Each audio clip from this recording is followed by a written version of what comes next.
Good afternoon, everybody. Good evening, good day, good wherever you are. Must be morning somewhere. Welcome along to Lausitzring. I've got that right. No, Lausitzring in Germany for round 4 of the RRLeagues GT3 Championship. With me, as always, is my co-commentator and the font of all knowledge, Ethan Keeley. Ethan, how are you doing, mate?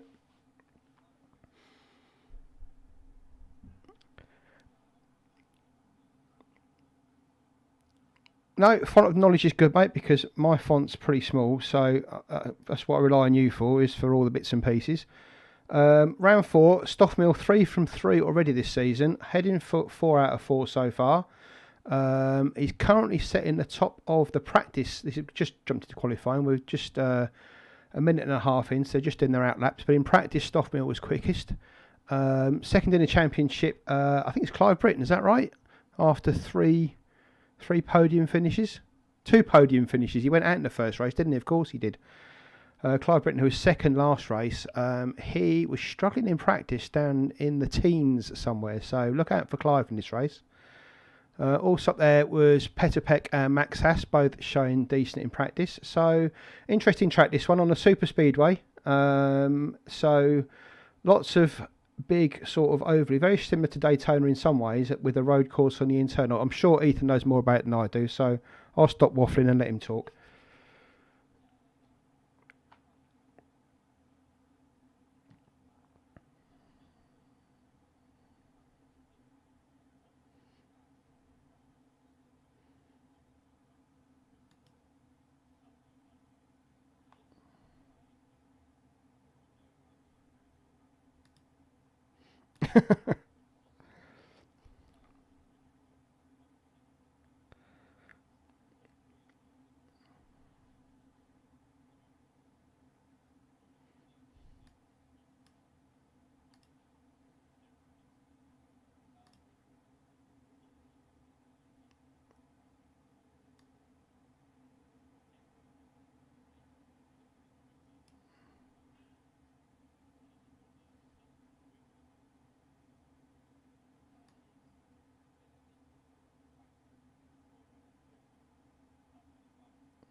Sorry, Ethan, I think I've just got a problem with your audio at the moment, mate, so I'm just going to have a play and see what I can do with that. 1 second, mate. Guys, while we're having a few technical issues, please watch the stream and we'll be back to you shortly.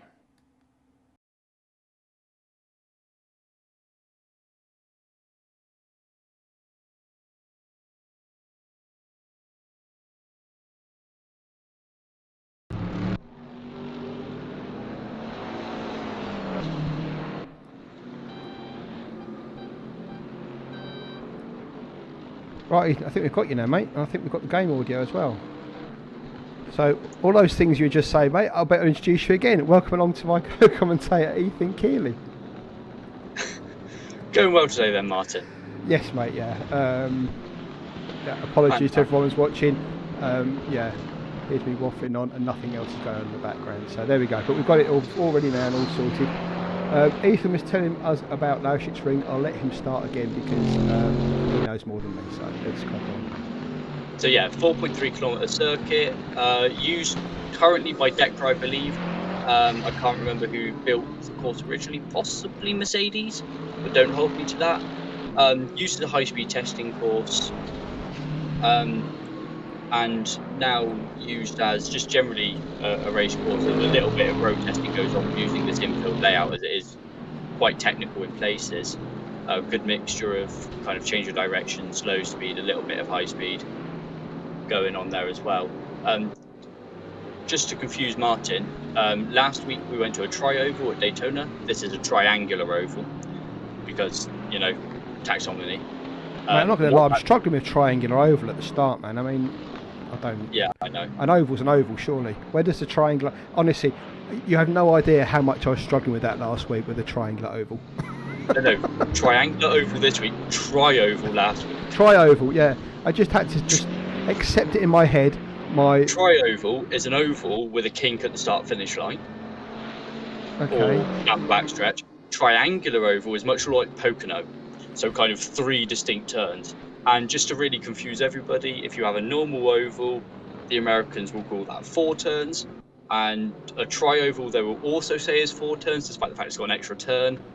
And then a triangular oval, you'd think they referred to as 6 corners. No, they referred to it as 3. Please, answers on a postcard, postage stamp. Tell you what, send me an essay. If somebody can figure it out, I'm willing to read it. So basically on this one, they cut out turn 4, if I'm right, and they do a little road course at the end of the lap, do a road course in between that turn, full of your little wiggles, onto the main start finish straight for the start of the lap. They cut off turn 1, which banks into the road course, which involves a big long straight with a swoop at the end, another big long straight, more road coursey bits, and then back onto the main, like the back straight if you like, but it's part of the super speedway. Is that right? Yeah, so you come off the oval at turn 1 before oval turn 1. Yep. So you skip turn 1 entirely, backstretch before oval 2, you drop back off. No bus stop or anything to worry about in this one down the backstretch. The speed isn't high enough. Like you say, more wiggly road coursey bits, and then join just before the last turn of the oval, which is turn 14 on this track. Big sweep, and then yeah, cross start finish to finish the lap. Cool. I was watching practice yesterday. The guys were practicing hardly yesterday, and also just before the race today. Let's have a put this on your auto-director for a bit so you can watch the people going around. I've also thought, I think Clive's in the wrong car. Let me just drop onto Clive. I know he's swapped in now. the 33 Falcon. He's swapped now. Right, okay. Yes, I was watching practice yesterday and also today. Coming out of turn 14 as we go on to backstraight, that turn there you've just seen. I think a lot of the drivers coming out of there, either the track's very green there, or they just want to get on the gas so quickly coming out of there. So many spins on that particular corner, so keep your eyes on that today. Last turn onto that main straight. Sorry, you can go on. There. Yeah, it's kind of odd because of where you actually rejoin the oval there. It's quite a steep banking, but not as steep as you think. So you end up with quite a few cars. Just have a glance on the nose as we go through, or like you say, try and use the accelerator to turn the car more, and then just have a little spin. It's quite there is a very slight bank on there, but the way you come onto that banking is like you're coming onto it as the banking transitions, aren't you? So yeah, the camber of the road is very strange there as you come onto it. So that will catch a few of them out tonight. It's not helped as well by the fact that turn 12 is a slow right-hander, and then you kind of literally point and squirt down to turn 13, which is a slow left-hander, which is where you join the banking for turn 14, and you're bored by that point, and you really just want to show some accelerator to it. So a little bit of impatience can happen. Just watching Christopher Taverin here. He's not new to RRLeagues, but certainly new to, I think, to Race Room, and he's been performing very well in our Assetto Corsa Competizione series that we have going. Dropped in today into the GT3s for the first time in this series, so it'd be interesting to watch just how he gets on today. Currently 13th in qualifying. So with everything going on, I've only just gotten to Race App to have a look at the standings coming out as we go, not going into the second half, but the last race of the first half of the series. Again, more confusing things for you, Martin. I enjoy it. We've got Stoffmill in P1 on 330 points, Arella on 243 in second, and David Dorr in third on 213 points. And then we've got Fabian Guide, Metcalf, Britton, Kristimatic, Mole, Manavlovic, and Dimitrov rounding out the top 10 in the championship at the moment. So that race one where Clive didn't finish has cost him quite a bit in the championship there, because he's been so strong behind Stoffmill. Obviously that first race when he was taken out by James Butler's car spinning across on the start-finish straight with about 5 minutes to go from second place. But it shows that consistency is key in this, because you've got, okay, let's take Stoffmill out of the equation. He's very consistent, he wins every race. But Ralph has got 2 seconds and a 9th. David Dorr has got a 3rd, a 5th and a 7th. and are they're both 40 points ahead of Clive. You've got a DNF a third and a third.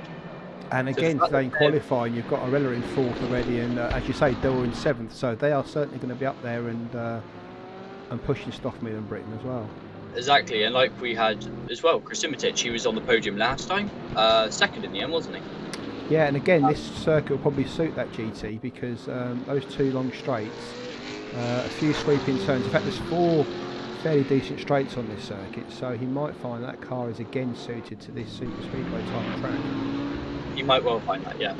But with Krasimitic, like he tried that longest track, didn't he, in the first few races where he went very deep into the race with the tyres before making his mandatory pit stop, which the guys have got to make between 100-minute race with 25 and 75 minutes of elapsed time.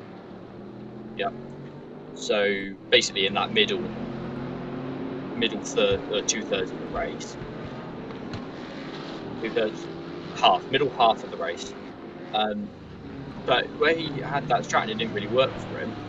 But he had a slightly better strategy at Daytona. He's got a 30th, a 42nd, and 90th to his name. We've got 2 podium sitters from last time out in 6th and 7th in the championship because they haven't been as consistent as the likes of Arella or Gede and Metcalf, who have scored points in all 3 races so far.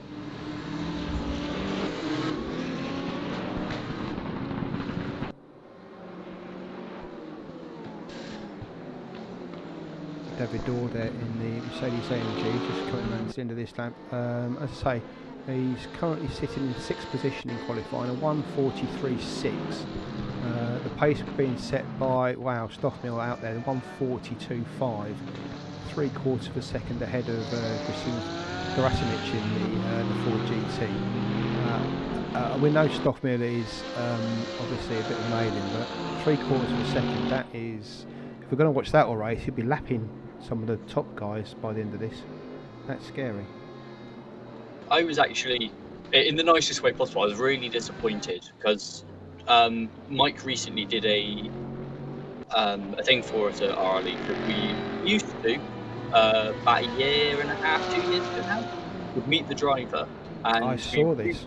We've revitalised that series, and Mike was the first one to be interviewed in this batch sort of thing, since he was the first one of the reboot, if you like.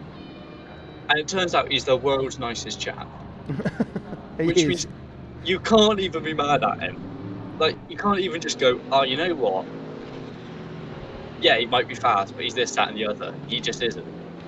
Yeah, and guys, if you're watching these last 3 races we've had so far in the series, and you think Stoffmeal is an alien, which obviously he is, I would suggest you just log on to our website, rrleagues.com, register on there, and just go to the Meet the Driver page. It's in the RRLeagues media section, and just read the section of Stoffmeal. And he sits at a desk. There's no rig. There's no well, I think he is now. I think previously he was at a desk, but he's just recently sat himself into a rig. But nothing special, like a 27-inch screen in front of him, a Logitech G29 steering wheel. Absolutely nothing special about this at all, but the guy is absolutely on fire. So it just goes to show you do not need thousands and thousands of pounds worth of equipment to go sim racing. You just need talent. That's all you need. If you've got the talent, you can make anything work, any piece of equipment. And of course, the contrary to that is I could have a £4,000 setup, and I'd still be slow as heck.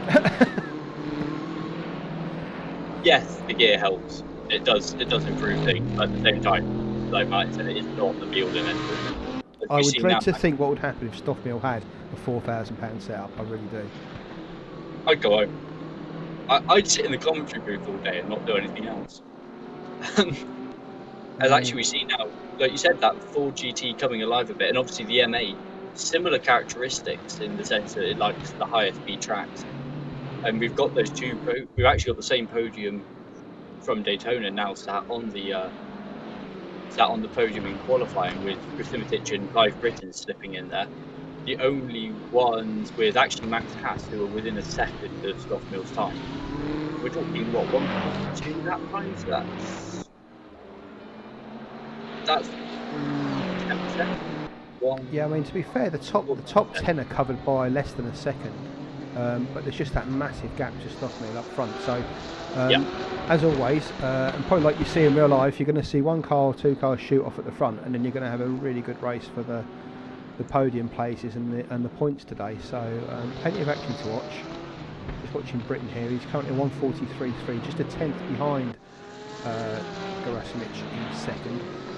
Haas, Arella and Metcalf, Dorr, Moolman, to Vernon up to 9th for his first race. That's impressive. Daniel Badcock in 10th. Fabian Guida down in 12th, so he's got to improve from there, otherwise he's going to have a bit of a job in his hands to fight his way up from there, which is not something you want in the first few laps, because you get caught up in that midfield and it's a competitive midfield. You're just going to be losing time up top, so that's something that Guida want to sort out fairly quickly. Yeah, and this is, I'm going to say it again, we've banged on about it every race we've done so far. This is the blessing and the curse of driving at RRLeagues, is if you get in that midfield battle and you don't break away from it, you are stuck there. Like, it's so tight. Yeah, I mean, sorry mate to interrupt, but you've got like Andre Moll, who finished I think 4th last race, down in 17th.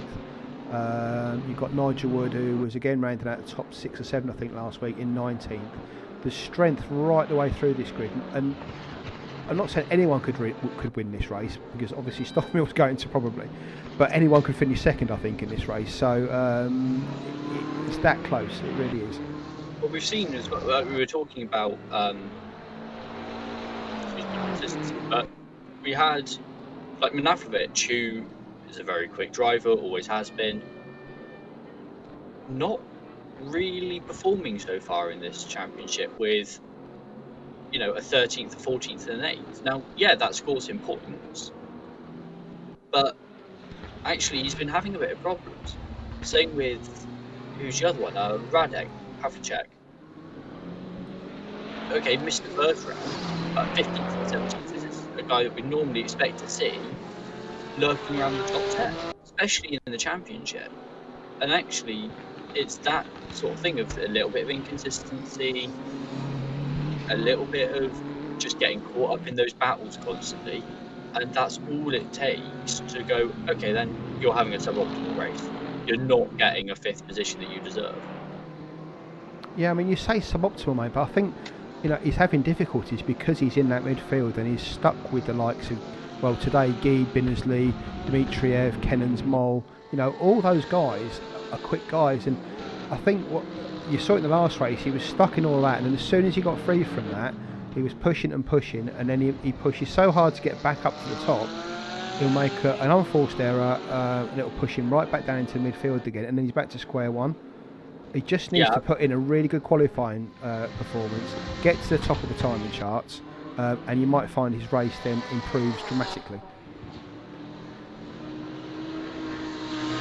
We hope, for his sake anyway. Yeah, hope for his sake, exactly.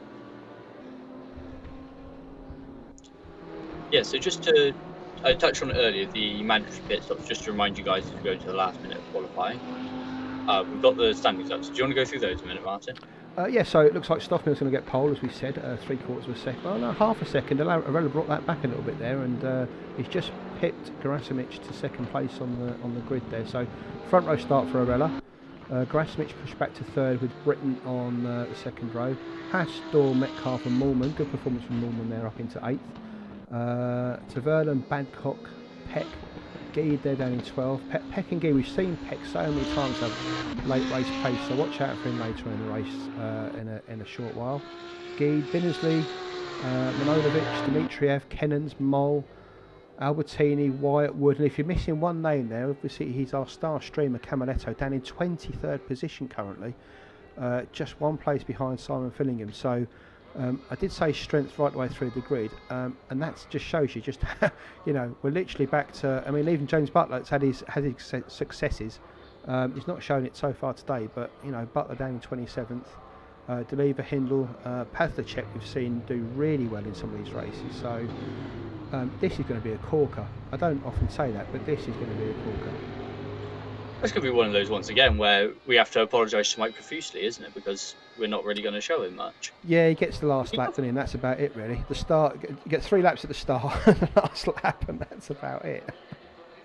So yeah, just a reminder as we go into here, obviously we've got the mandatory pit stop, which is you have to take 2 tyres, has to be between 25 and 75 minutes left on the clock. 100-minute race, we do a manual formation lap, so the guys will set off, they'll wait 5 seconds from the lights will go out, they'll wait 5 seconds to show they're compliant, they'll then drive off at about 130k, about 80 miles an hour, get round to just coming out of turn 10, where when they hit the sector 3 line that's there, they'll split off into 2 rows at 80 kilometers an hour, 80k, 50 mile an hour, at which point they'll just boot all on round to the start finish straight, and anywhere after the end of the pit wall as you come out of turn 14 is the acceleration zone, and anywhere from there Stoffmill will let the hammer go and crack on with the race. So Stoffmill leads them off on the parade lap. You can see him there in the stealthy Callaway Corvette, nice matte black. Arella there we're looking at in the Golf liveried AMG Mercedes. Behind him, Gerasimek, you can see him there in the black and yellow Ford GT, with Clive Britton in the turquoise and blue BMW M6. Hassel's in the Audi. There he goes in the black and red Audi. David Ball in another Mercedes AMG. Metcalf again. Mormon Tavernan in the M6, sorry, and Badcock rounds out the top 10 again in another R8. So no Porsches in the top 10. In fact, no Porsches down to 15th. Dimitriev's the first Porsche, which is normally a favourite car of the guys in Race Room, but not today. In fact, not in this series, to be honest. No, I think in this series it's going to be a little bit twitchy. And with the big stop in turn 6, we saw in practice earlier some people struggling there on the brakes, even in the more conventional cars, and even in the front engine cars, getting a little bit loose on the rear. So perhaps not enjoying this quite much, maybe not so consistent on the track.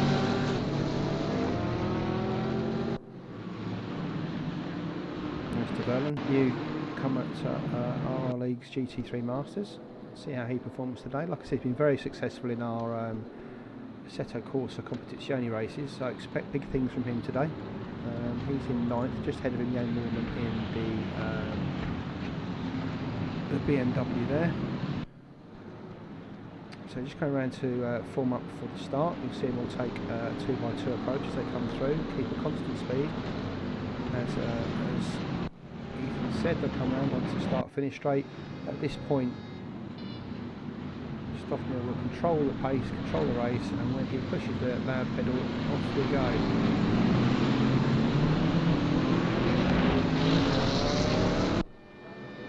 We'll just make the point as we come around to the start here, much tighter field. We've been lacking that a little bit in the last couple of races, so good to see lads all punched up nice and tight at the start.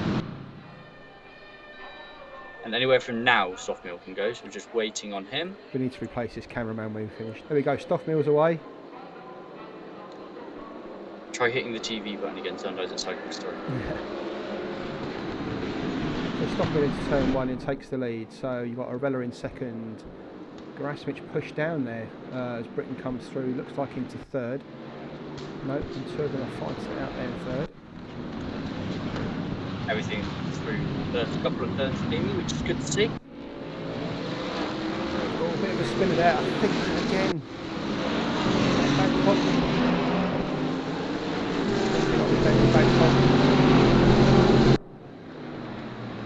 Push to the back, so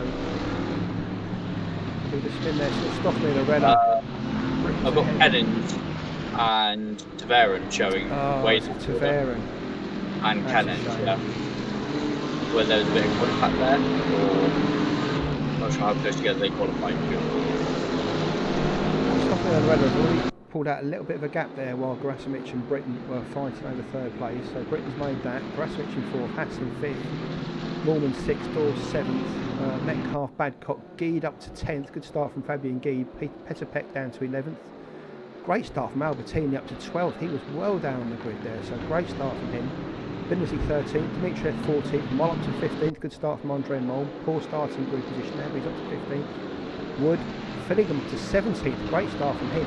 Wyatt, Korek, Milovic down to 20th, Pazlicek 21st, Camaretto 22nd, Deliva, Hindle, and then obviously Taverden and Evans at the back with James Butler after that first lap incident. So there's your 27 runners, they're all still going after the first lap, which is always a good sign.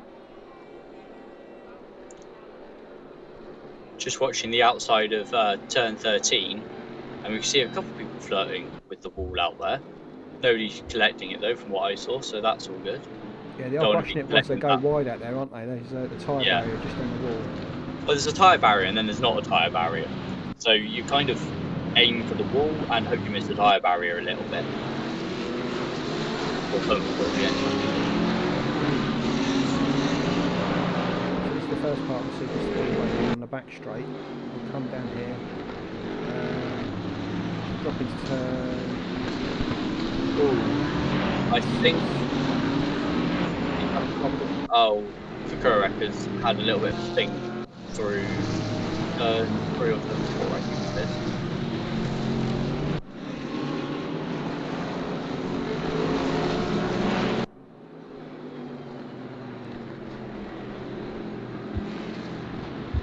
So we're around the big swoopy turn 9.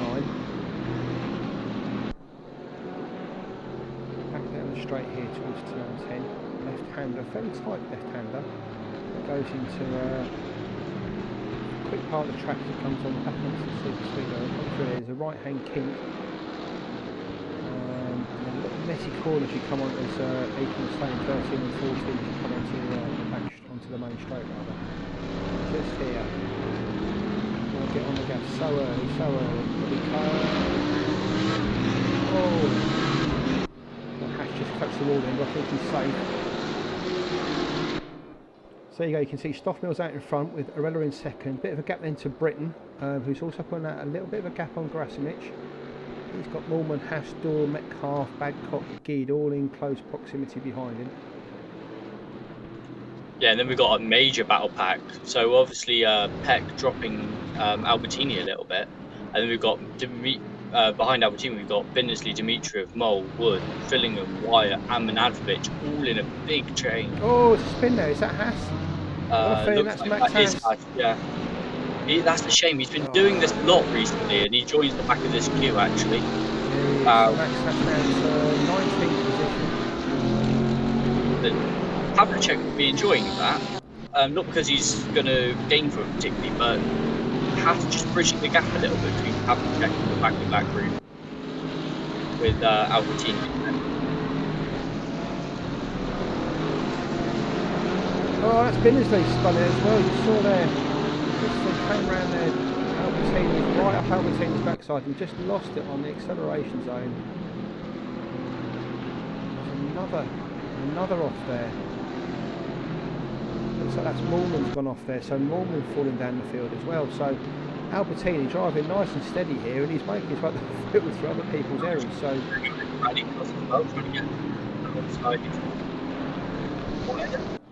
Actually losing the race. Tell you what, these guys, they could give them a call, couldn't they? Sorry, your mic's on a bit of a.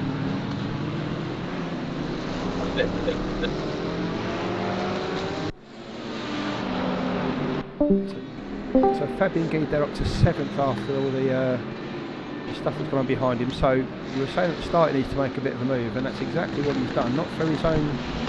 Well, some of it through his own endeavours, but mostly through other people's misfortunes. So Geed up to 7th, he's got Badcock in front of him, Dorr, Grasimic, Britton, Arella up to Stoffmill up the front. And then behind Geed you can see there Greg Metcalf in the other orange AMG Mercedes, that's Rick Bindersley's teammate, he's up in 8th. I've got to give a shout out to Greg because he did get in touch with us after last week's commentary, and I think he was insinuating we didn't get him much camera time, so we'll stick him on for half a lap at least while he's fighting here. Peck behind him in 9th, Albertini up to 10th as we saw. So the big losers at the start, so Vernon, newcomer to the grid, 20th position, Moorman down to 21st, Bindersley 22nd, Kokorek down to 25th, and Haas Well, Haas has made his way up to 16th Oh, now. spin for Manavrovic coming out of, I believe that is turn 8. Looks like everybody is just... No, looks like secondary contact between Pavlicek and Haas as well. And that's Hindle just going past, well, past Manavrovic. I didn't quite catch what happened there. So Manavrovic down to 24th now. They're dropping like flies. They're clearly not having a good time with it. So you can see Taverna and Binnersley recovering there in 18th place just ahead of him. He's got Moolman and Camaletto in front of him. Camaletto up to 16th after that fairly disastrous qualifying. It's a really weird track, this one, because you look at it on the layout, and okay, turns 1 through 4 look a little bit nasty, and the back end looks tight and twisty, but it doesn't quite tell you how much undulation and camber goes on this track, and not just with the ovals. You got a lot of kind of sections through that kind of turn 8, 9, 10 as we see Wood going around there. Is that Wood or Camaletto? Camaletto. He just lost it as he came into turn 1 there and off the main straight. We knew, is that turn 1? It is turn 1, yeah. A lot of people were saying that turn is very difficult, and you can see there Jack, an experienced racer, lose it there in turn 1, and now he's back in the likes of Hindle. Contact there as well with Manavrovic. They're all very tight, aren't they? It is.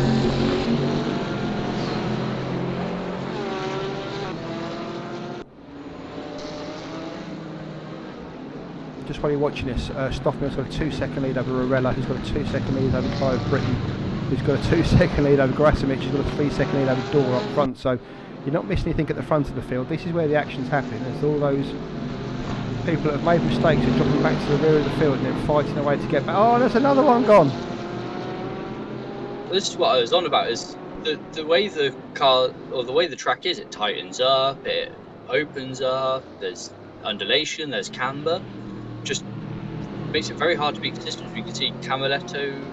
Oh, is that waiting for the... I think that's waiting for the stricken Porsche. Feels like he was to blame for that. I wonder if that's what he's doing, just letting James Butler through following that incident.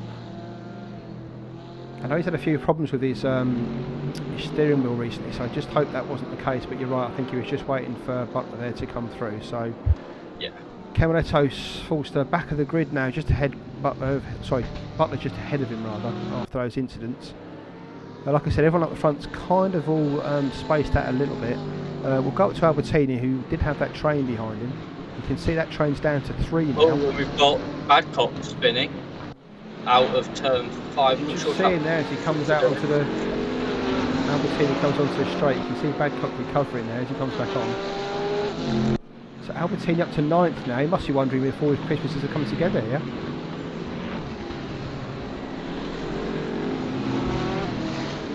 Albertini in 9th. Badcock just behind him, recovering in 10th. Dimitriev, Mole filling him up to 13th. Wood, Moorman back up to 15th following his early race incident.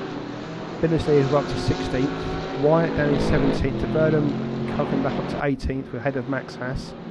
Pavlicek, Manojlovic, Hindle, Kennans, Kokorek, Deliva, Butler and Camaletto brings it at the back of the field. So, wow, I'm quite out of breath after 15 minutes. I mean, Jan's dropped down as well, so I think everybody from 18th down is delayed through some issue. And then you've also got, let's say, Moolman, Badcock, both delayed through issues as well, that aren't in that bottom 7 or 8 cars. This is going to be a really awful set of podium interviews when that happens, because you're going to have. It looks like Clive's had an issue. Clive had an issue, or is he just? Oh, he's just been passed by Chris in a ditch. I think he must have had an issue because he was 2 seconds ahead of him, so he must have had some kind of incident there to lose that place to Grasimic. Sorry. Grasimic, yes. Yeah. My bad. You can see there, just at that camera angle, you can see how the track lifts up as they come onto the straight. So that would excuse a couple of the incidents that's happened there. And obviously we've seen turn 1 can be a bit of a terror. So it was before turn 1. They came down straight in this order, so I think it was more likely something around 12 and 13 that caused Clive a bit of grief. We did see him in practice, didn't we? Clonked the wall 1 foot wide. Yeah. and had a spin out of there as well at one point. So maybe just another similar issue, dropped it out of somewhere and allowed Gerasic to come past. So Yeah, this is down what I was to about to say is all the guys on the podium are going to be telling us it was a really boring race. It was great. We're going to have to tell them very differently, aren't we? Yeah, probably boring for Stoffmill and Arella at the moment. I think everyone else has had something to shout about. David Dawes had a pretty quiet time. I think he's down just behind this battle in 5th, about 2 seconds. Just see him coming around the corner there in the Mercedes. But he's got about a 4-second gap back to Geed, Metcalf and Peck. And you've got another big gap then to the Albertini, Badcock, Dimitriev. Mole's joined that battle now as well. Filligham's dropped back about 3 seconds off that pack, so that's now a 4-way battle. We'll just jump to the Albertini battle. There you go. So there's the 4 of them.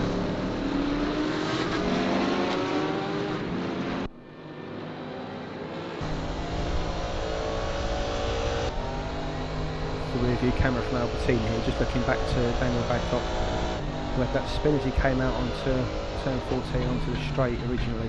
That's what's pushed him back so far. So Badcock's got pace here, but he just needs to keep it together and not make another mistake.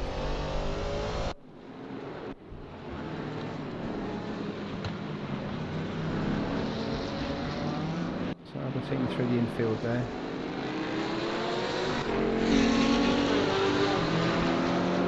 Turn 5 onto the back straight. Well, I say back straight. It's kind of like the second straight. It's the back part of the super speedway. Drops down here into turn 6. Patrick just had another issue in turn 1, which allowed Navkovic back past, and I think that's Hindle past him as well. You can see Taverlan and Max Hasser fight with Mike Wyatt to get up into 17th position as they try and climb back up the field. We're on board with Wyatt here. Taverlan's behind him in the BMW, and then you've got Haas in the Audi just behind him. And those two will be wanting to start making some progress to try and make up some of the lost time they've had. Still a long way to go, still well over, well, just under an hour and a half rather. So there's plenty of time for them to recover this. Push their way back up to at least the top 10.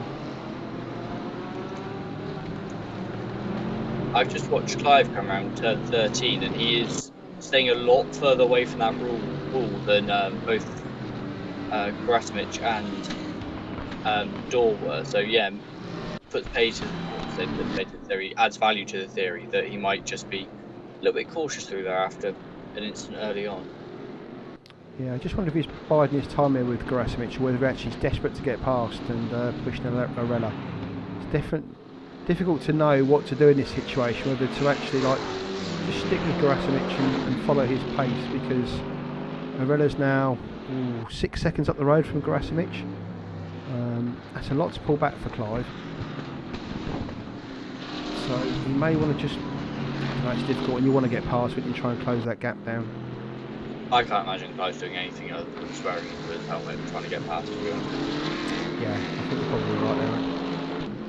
But Gerasic not making any. I mean, we haven't really seen an error from Gerasic throughout the whole series. Really, the GT is the only thing that's kind of holding him back, and that's only on those twisty courses. On tracks like this, he's kind of got it nailed really in that car. So if Clive's waiting for him to make a mistake, he could be waiting a long while here. Yeah, it could be, like we said, the only issues he's had has been either car or strategy related. Neither of the first tracks really suiting the Ford GT much. Oh, and just to put you right a little bit, the first race was also a triangular oval. Wouldn't it be always? Yeah, of course it would, just because, you know, we love that. That one though, no banking, because of course not. But yeah, like I say, the only issues that Gerasic's had has not really been of his own doing. It's kind of been, well, it's been of his own doing, but not an incident as such, just kind of racing. So watching the battle here for 6, Fabian Geed in the blue BMW there with Greg Metcalf behind him in the wheels. What's that? No, sorry, I'm getting confused there. Petter Peck behind him. Sorry, I was getting a bit confused there. I thought it was somebody else, but no, it's Peck behind him in 8th. So Gede, Metcalf and Peck in this battle. And they're six seconds behind Dor in 5th. Who's actually caught up with Grasimic and Britton, so I'm not sure if those two have had coming together. I think they've been fighting and Grasimic has just come back. Oh, sorry, Dor has come back at them a little bit. I think that's ebb and flow through battling rather than anything sinister. And they've just let Dor catch him up, yeah.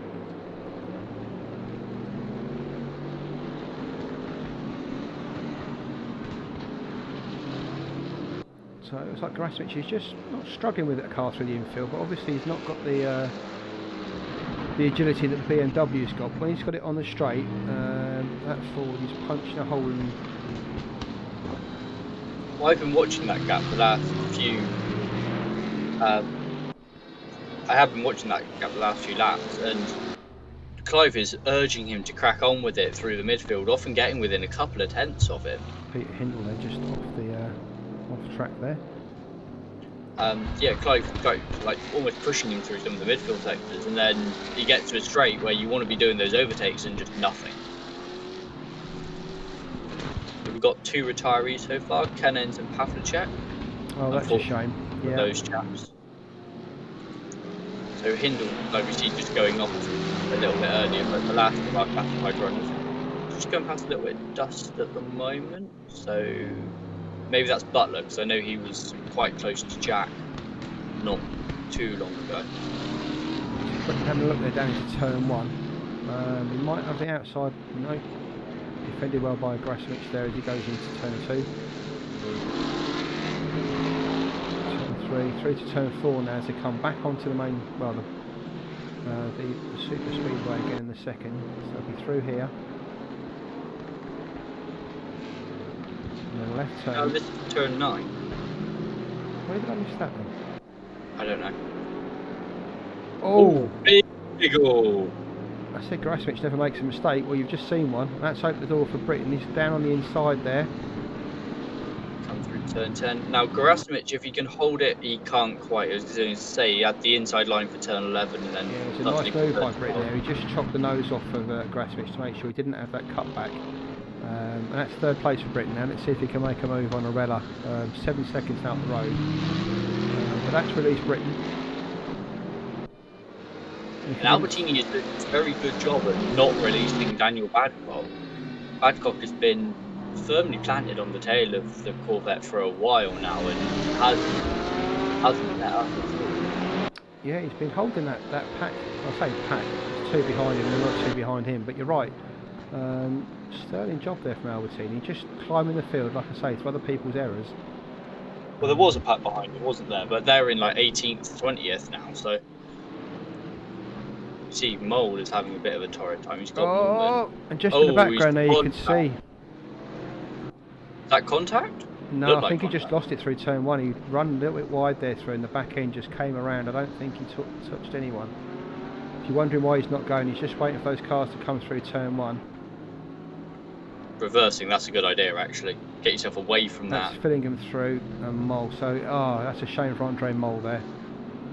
Pushed right down to 19th, but we've seen it all race. They're all making errors, so nothing's over yet.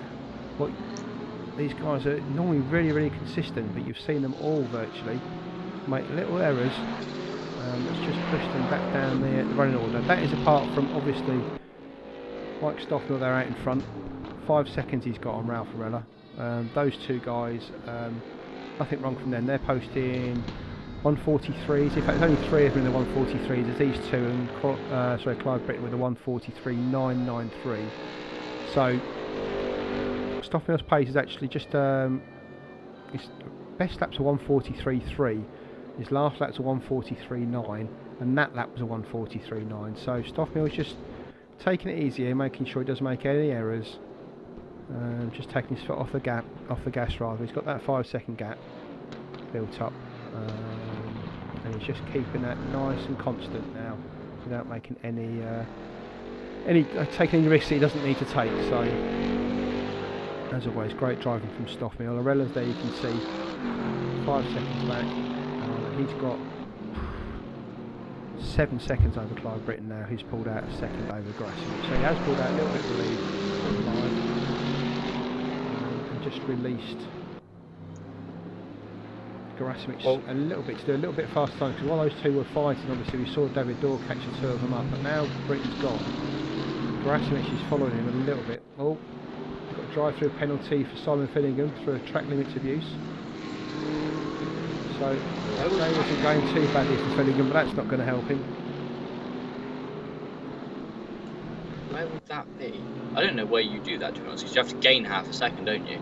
Unless you made a mistake, a bit like Binnersley last time out. Just made a mistake going into the bus stop, ran across the grass, and because there's such high speed there, it's actually quite easy to pick that penalty up. So yeah, unless he's done something like that. We should probably apologise as well to Albertini. This time last lap he was obviously with Daniel Badcock right behind him, sat on his gearbox, and he's now nearly 2 seconds behind Badcock, has released him. Badcock must have made, or Albertini must have made some error there, because he's still got... I don't think he has, because he's still got Dimitrov behind him. I think that is yeah, maybe a small mistake, but I think that's Badcock getting past on pace. The way he's extended that gap as well. Sorry, that's something, yeah, when I saw them overtake. Oh, Albertini hard into the wall on the exit of turn 13, having a little spin there. Recovers behind Dimitrov. He might have some damage. Not that he can enter the pit lane from here anyway. He'll be assessing that car at the moment, seeing what is going on with it. It looks like he's kept the aero on it, so he's done well there. But Moorman will be sniffing blood.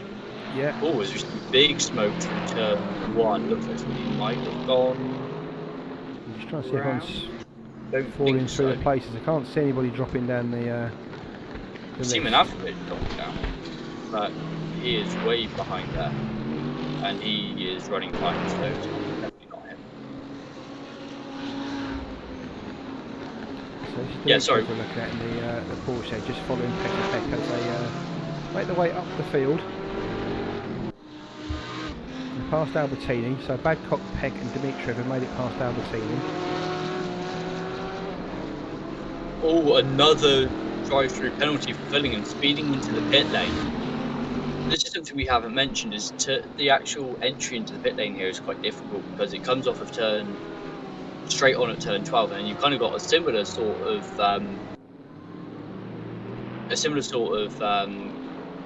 kind of layout to the main track, where it kind of goes hard right, hard left, and then back into the pit lane. Oh, as it follows the track around. What's that, sorry?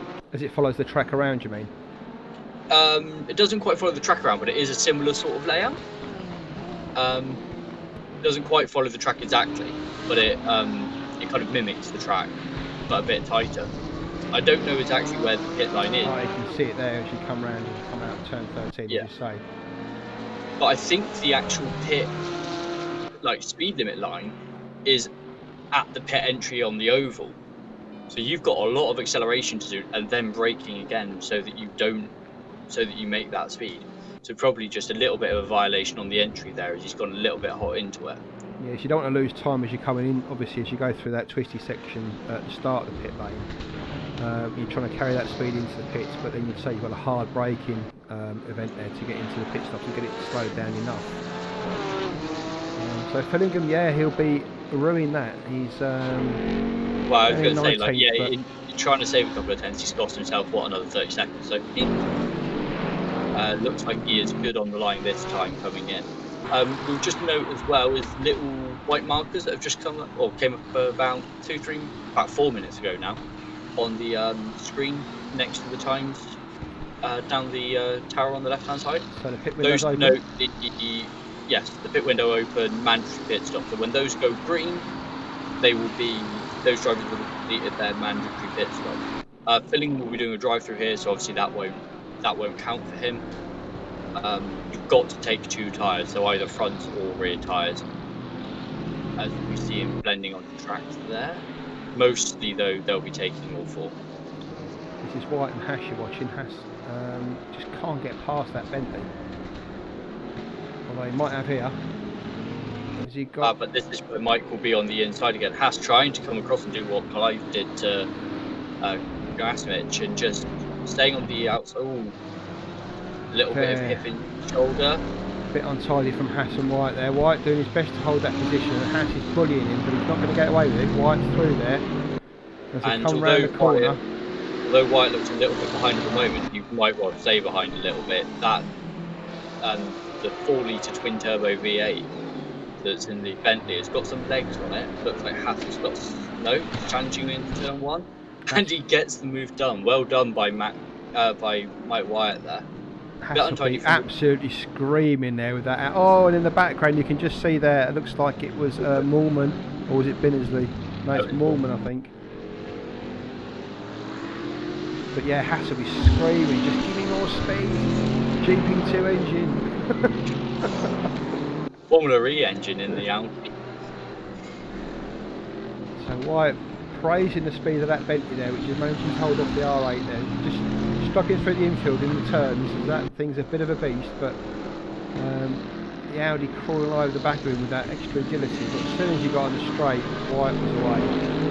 No way Haas can lead him either in or out of the slipstream. So we saw the same actually as they came out of turn 4. Is Mike stayed low, and Haas looked to the outside, got a better run by taking the wide line, but there was just nothing going there. As Kristimitic hits the wall coming out of turn 13, lets David Dahl through on the inside.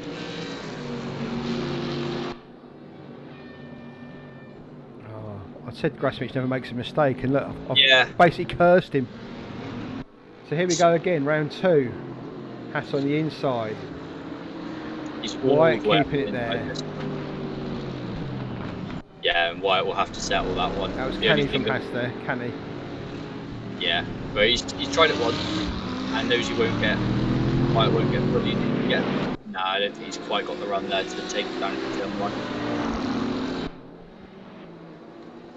1. The Bentley's quick, but it's not that quick, unfortunately. So behind him, you can see Wood and Taverlan going to go into turn 1 again together. Good racing here from the guys. I mean, this battle between Haas and White, that was good to watch. Good to watch. A couple of touring car moves there on, with Race Room announcing today that they are getting the 2020 WTCR grid. Oh, I'm looking forward to that if we do that again. Oh, we are. Yes, that'll be fun if that happens. Yes, those are good fun. I really enjoy TCR cars. I really do. But very much kind of hip and shoulder touring car action there between the two of them. A little bit uncouth for GT racing maybe, but you know, it happens. Yeah, good fun those, and they're always full grids when we've got the touring cars on. So watch out for future series of that. Remember, if you want to take part in these and register for the next series, hop along to RRLeagues.com, register on the website. You'll get access to our Discord from there as well, so jump onto there. And even if you're not a racer and you just want to get involved in the... was that Hindle, I think it was? Moorman has just taken out Binnersley. They've had a bit of a coming together, coming through turn 9. So Moorman's out of the race, I think, now. Or was he just quit to the he's quit to pit lane. And Binnersley recovering down in 17th position. So down to 24 now after Moorman's retirement with Kens and Pavlicek. Just to highlight to you, there's just flash up my timing screen how delayed the SLS. Remember, Camaletto, Hindle, and Wood all in the SLS, the old Mercedes, not the new one. But Fillingham right up on Camaletto, showing just how delayed that SLS that paradigm shift SLS is. Just watching the main stream, as you can see there, Fillingham pretty quick through the infield, but I think that SLS might just stretch it out on the straights. But it is a struggle for Jack in that car. He does enjoy driving, I know that, but it's certainly a challenge for him. It's a big engine at the front, isn't it? And not really going to be enjoying some of the more technical stuff, like you say, stretching its legs on the strings we have here. Sounds awesome, mate. Oh yeah, Beautiful looking car in that 125-year anniversary livery, and a very nice sound. It's a naturally aspirated, like 3 litre, something like that, V8, if I'm right. Gorgeous sounding car. So we'll do two fighting. We've got Fabian Guide with Metcalf right up his backside here, coming challenging for 6th place. These two have been at it fairly much all race. Guide just managing to hold off Metcalf so far. As he come down the straight. 145.3 for Guide, 145.7 for Metcalf. And just as we finished praising Jack and Wood for their glorious livery, Wood's actually had a little bit of an off from behind Tavera and let Manavlovic through. Yeah, Manavlovic up to 15th now ahead of Wood. Bindersley after that incident earlier, down to 17th with Moll, who was running really well up the field there. He's down in 18th now. Deliver and Kokorek. You watch the battle between Camaletto and Fillingham earlier. We'll just drop back to that because those two are still at it. You can see that Kokorek just in front of them now, so it's now a 3-way battle they've got. Fillingham will be hoping to use Kokorek here to nip past Camaletto.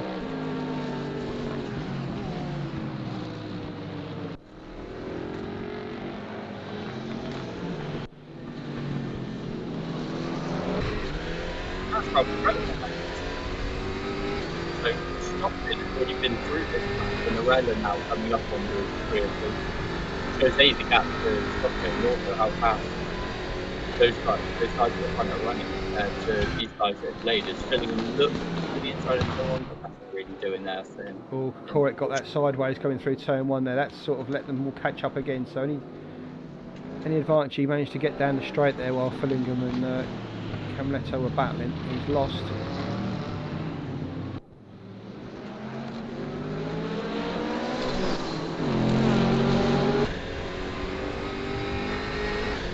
So Kokorek, Camaletto and Fillingham. This is the battle of 20th, believe it or not. Yeah, every fortnight. These races obviously being fortnightly, every fortnight, but the strength throughout the field is the depth. Well, but David Dorr there trying to make his way through these as well, so the blue flags will be going, and Fillingham won't want to give up the pace there to let him through, but he's going to have to. Ralph Arella, not David Dorr. Oh, sorry, Arella. Did I say Dorr? My apologies. I did mean Ralph Arella. So Fillingham just runs a little bit inside there just to give...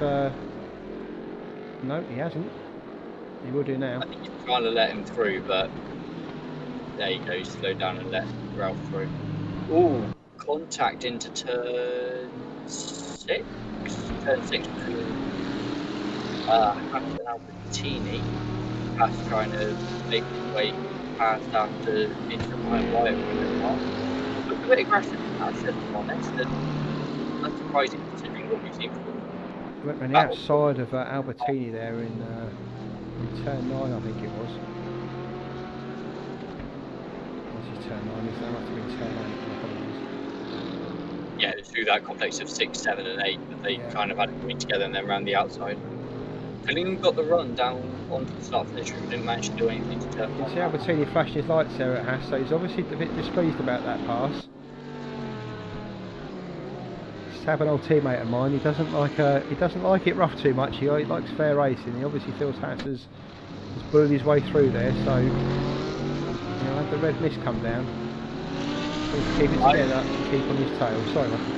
I've raced with Albertini and I've teammated this series, and yeah, I would be surprised to see red mist from Albertini.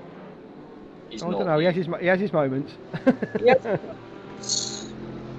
To be fair, he mostly contains it within the helmet. He doesn't really let it, beyond the odd flash of the light, he doesn't really let it show on track, which is nice to see. Real life steward at most of the F1 tracks when we go to Europe, Austria especially. Marsh. Yeah. So we have got the rundown for a while. You can see on the left hand side. We'll go through it. We just Stoffmill out in front, 10-second lead over Arella. Stoffmill's last lap, back into 144s now, so the pace is just dropping slightly. Morello was a 145.6 as he got held up in the traffic there. Britton's in third, he's 4.5 seconds back from Morello. He's got 5 seconds on the door. Grasovich is fallen back now to 5th. Metcalf up to 6 now, he's past Geed. We missed that while we were watching the other battle. That's going to be more emails from Greg now. Oh no. Oh no. Sorry, Greg. So Greg's up to 6, Geed in 7th. Badcock's now behind Geed. You can see Badcock making his way back up there. We saw he had pace at the start, he qualified well, had that mistake. But he's fighting his way back up through the field now. With Petr Peck just a couple of seconds behind him there in 9th. Dmitriev in 10th. Haas climbing through the field as we saw, passing Albertini 11th and 12th. White and the Bentley has now got Taverlan right behind him in the BMWs. He makes his way back up the field. Good recovery drive from Manavlovic. He's up to 15th. From Wood, Binnersley, Mole, Deliva, Kokorek, Finnegan after his escapades through the pits a couple of times. Doing well to stay in 21st, to be fair. He's ahead of Camaletto now. And Butler and Hindle bring up the rear. 24 runners. Moorman, Kennans and Pavlicek. As we tick over to an hour left to run, so we've had 40 minutes of the race so far, so we're expecting them to go to about 50 minutes. That seems to be the favoured strategy, is just cut the race in two. You might get some guys pitting now as they come up to traffic and such, but like I say, more likely than not we'll see them wait until the 50-minute mark. Yeah, midpoint of the race, as Ethan said, at 50 minutes. So if people are getting held up, they might want to drop in now, but to be fair, I don't think anyone's really getting held up. This track's kind of a decent one for overtaking, but you do lose a lot of time behind the cars, so you can see Haas has made his way right up to the back of Dmitriev here. But R8 performing really well around here. I think it's less that they get, well, I think you're right, I think it's that they get held up, like you say. It's not hard on overtaking, I think it's just easy to defend, if you get what I mean. Yeah. And when you take those defensive lines, you lose a lot of time, because you're always on the inside and kind of flipping from one side of the track to the next. There's the nature of these kind of constant like changes between right hand and left. It is literally left, right, left, right, left, right all the way around, isn't it? There's no kind of like double apex or anything like that where you could kind of gain some time. You've got to defend the outside of one line and the inside of the next.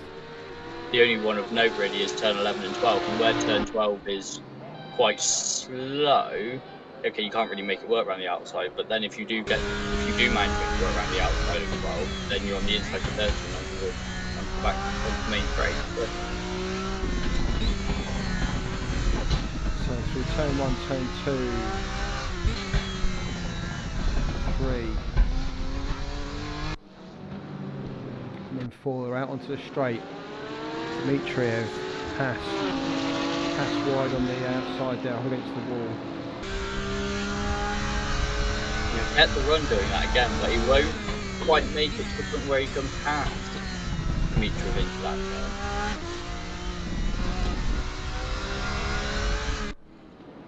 And actually the camera angle doesn't really do that justice. It's a far more flowing turn, and because of the way 7 and 8 is on the exit of that one, you've actually got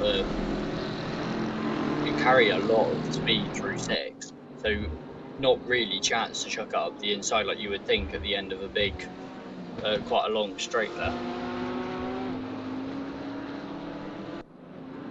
You can see the gap 3.5, well, sorry, 3/10, sorry. Looks closer than that, but that's what it's saying.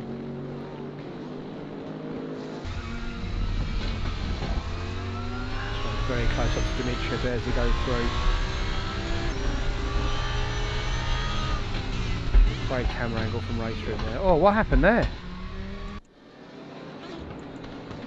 I'm not sure. Dmitriev going the pits? Let's see if I can find it. Yep, he's in the pits. I just disappeared there. He's disappeared off to the left. Dmitriev drops into the pits. He's the first runner. Grasivitic is the first runner. Wow, is he?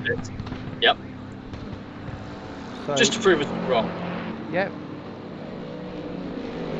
Keeps everyone guessing, does old Alexander. He's in first. Dmitriev in second. Fabian Geed's now got Badcock and Peck climbing all over the back of him. Greg Metcalf's managed to pull out 4 seconds on Geed, so Geed's struggling this middle part of the race as his tyres start to go off. We want to get him as long as he can, because obviously his next set's going to be exactly the same. We won't want that at the end of the race when he's being pushed. So Geed trying to stretch this out. He's obviously not happy on those tyres. Badcock and Peck. Haas are further 14 seconds behind this battle now in 9th, so they've kind of got this tied up really. You say that, but Haas has been making his way through the field quite quickly, and actually, as we say that, we said 14 seconds, down closer to 13 now. So, very much these Haas making his way as far up the field as quickly as he can. Haas's best lap's a 1:44.6 so far. His last lap's a 1:46.1, so he's definitely got the pace to bring this back. Obviously, his tyres are on the way out as well, so he won't be able to produce that best lap kind of pace, but he will be doing better than a second and a half slower than that. So watch out for Haas closing that gap. It is a big gap to close though. But anything can happen in the pit stop, so Haas will be hoping that his goes swimmingly and the others struggle. And Kosimitic just come out in a lovely bit of clean air. He's got Mole a couple of seconds ahead of him, but he's come out in fairly clean air, so he'll be able to run at a bit of a faster pace as we wait for the front runners to come in. And we just hear the siren there, which means somebody's just dropped in.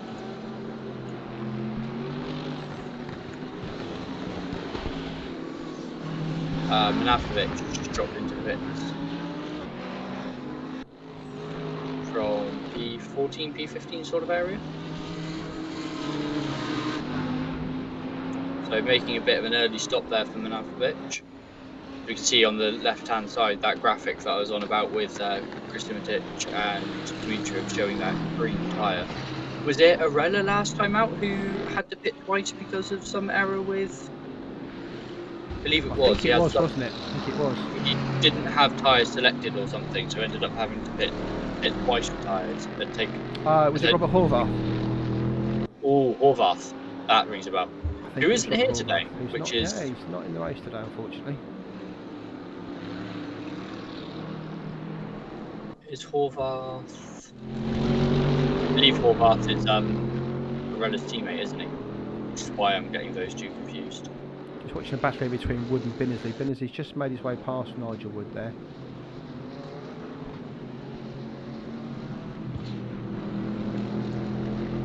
Wood well ahead of his teammate today, Caminetto. Caminetto down in 22nd, Wood up into 14th. Binnersley 13th, his teammate Greg Metcalf up in 5th now, so good points for those two today. I'll bring up the team standings a little bit.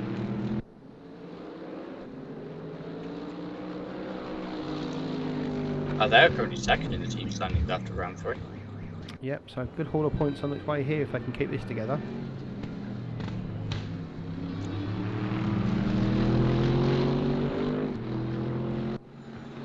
Still got Badcock all over the back of him. Badcock into turn 1 there. Carrying loads of pace, having to brake very late there and really the nose of the car really diving down as he drops into turn 1. That M6 is a bit of a beast. Badcock runs wide there onto the grass. That won't help his tyres at all as he comes down. Barron's dropped into the pits.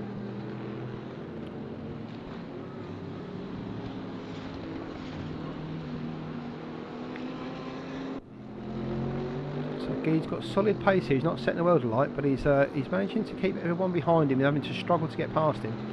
In 6th place, you've seen Metcalf do it. You've seen, in fact, that's it. I think, isn't it? All the others were past him at the start, so he's doing a pretty good job here, just holding everybody back. Badcock obviously struggling to get past him. Peck 5 seconds behind these two. He'll want to close that gap down. Max Haas got that gap down to 5 seconds now as well behind Peck, so.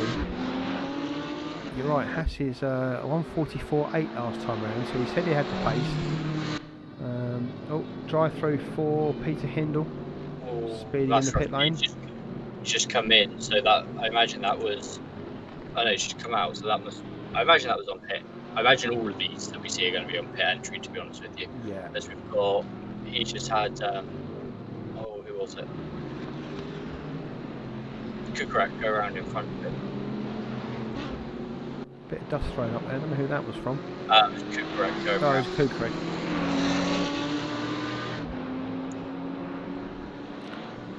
So the field pretty much spaced out at the moment. 13 seconds Stoffmill leads by. Arella in second. 6 seconds back to Door, who's got 6 seconds. Sorry, to Britain, who's got 6 seconds on Door. Metcalf's a further 15 seconds down the road with Geed and Badcock especially watching here for 6th and 7th. Peck, Haas, White and Binnersley all separated by more than 5 seconds. Wood, Gerasimic, Albertini drops into the pits for his stop. Mole, Dimitriev, Finningham, Manolovic, Deliva, Camaletto, Christoph Trevelyan, Kokorek, Butler and Hindle. So Trevelyan back in 21st, but he has made his stop now, so he might start making his way through the field. None of the front runners yet to stop though. Apart from Grasimic. Apart from Grasimic was pitting from about He was a front runner, yeah, but isn't at the moment. From P4 now in P12, yeah. So he's the one that is. I mean, realistically, I believe Stoffmill, Arella, and Britain are all going to be ahead of him. As they come out. Geed and Badcock both pitting at the same time here. In fact, all three of them. Look at that. That's unorthodox. 5 of them all pitting at the same time. Good job that pit lane's as wide as it is. That could be fun getting out of there in a minute. That's not 5 pitting at the same time. That is so Badcock, Geed, and I believe that to be Kukrek coming in at the same time in the yellow BMW. Right. And that was Hindle doing his drive-through, and obviously Wyatt pitting as well. No, Wyatt's still out. He's just gone up to 7th position. He drove past. Oh, not Wyatt. Metcalf and Mole pitted. Yes, sorry. Metcalf and Mole. And Geed as well. Doing a lot of reversing in the pit lane there. Clearly completely missed his. He missed his slot. Yeah, I mean he reversed about half the pit lane. As we see Binnersley coming in, is that? Yeah, Binnersley just trawling into the pit lane. That's Taverne on the outside of Camaletto. Camaletto on the inside. Badcock and Geed are both off the jack to see who wins the race out of the pit lane. Looks like it's going to be Geed keeping his lead over, and that's Metcalf is now in that battle as well. So a little bit of a longer stop from Metcalf, whether he made a bit of a fluff of it. Then they come out, feed right into Ralph Arella. Fillingham in the pits again. He'll get a loyalty card soon for that.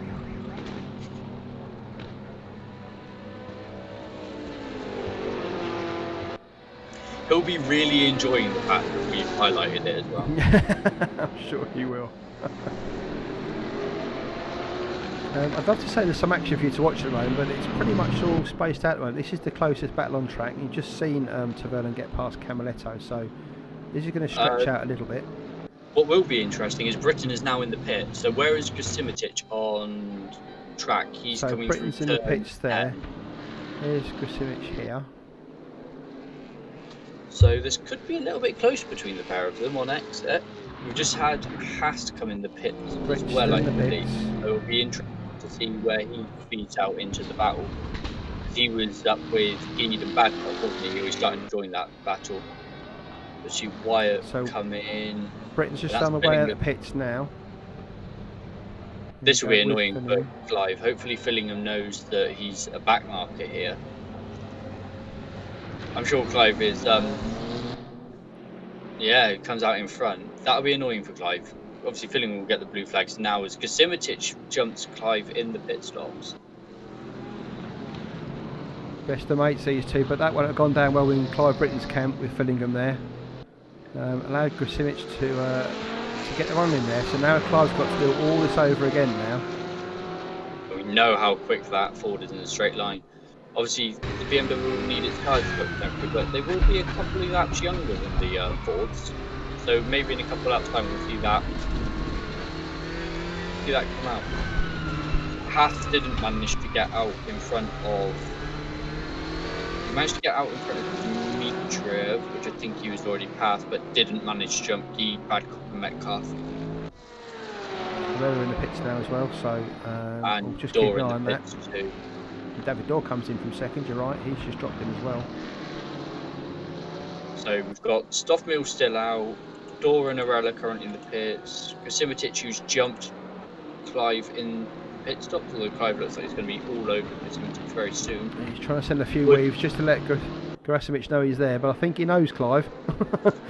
Wood is the odd man out at the moment, just coming through turn 10 with Stoffmill behind him, so obviously coming around to lap the SLS.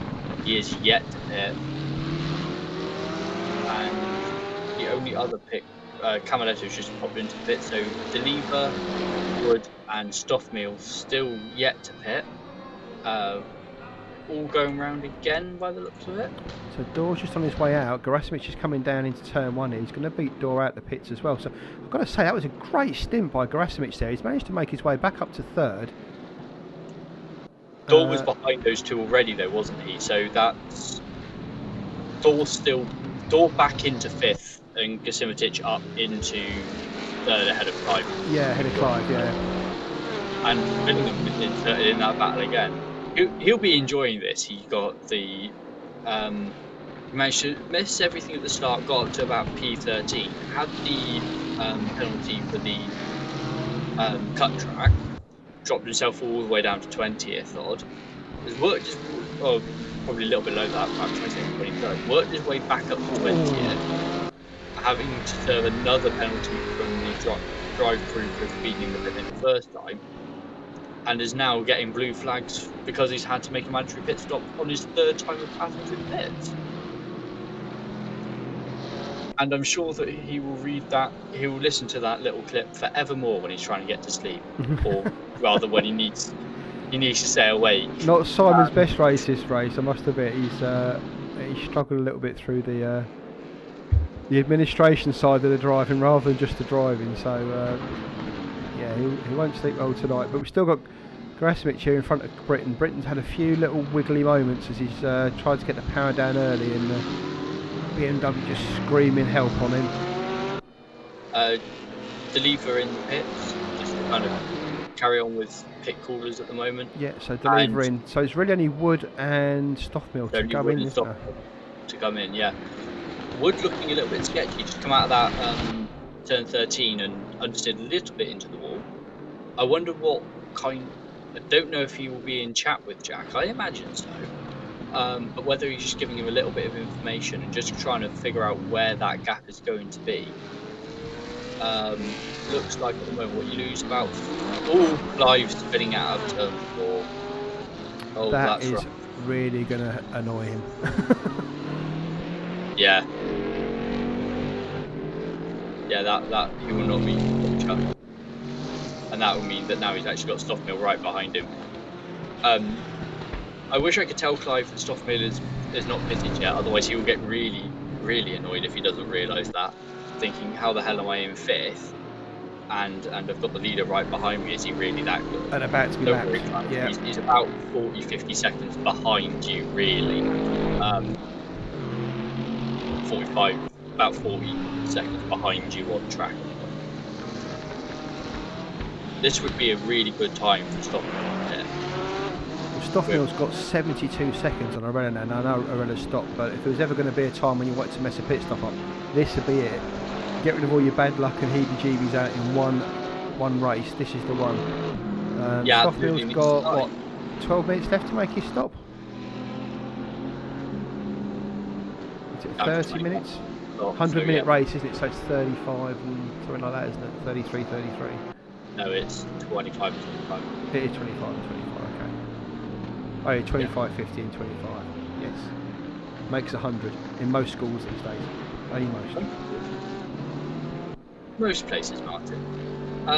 Yeah, this would, I mean, Stoffmill will be looking at this and, okay, Clyde is one man on his own at the moment. There's a good 8 seconds to give the door.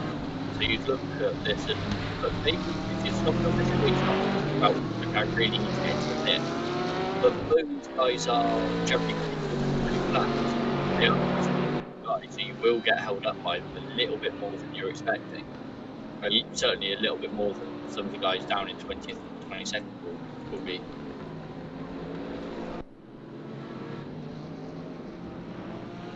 So just drop onto Stoffmill because he is due to stop soon. I'll give him his obligatory 2 minutes of fame as he drives round here. You see he's still got Clive in front of him there, a lap, almost a lap down.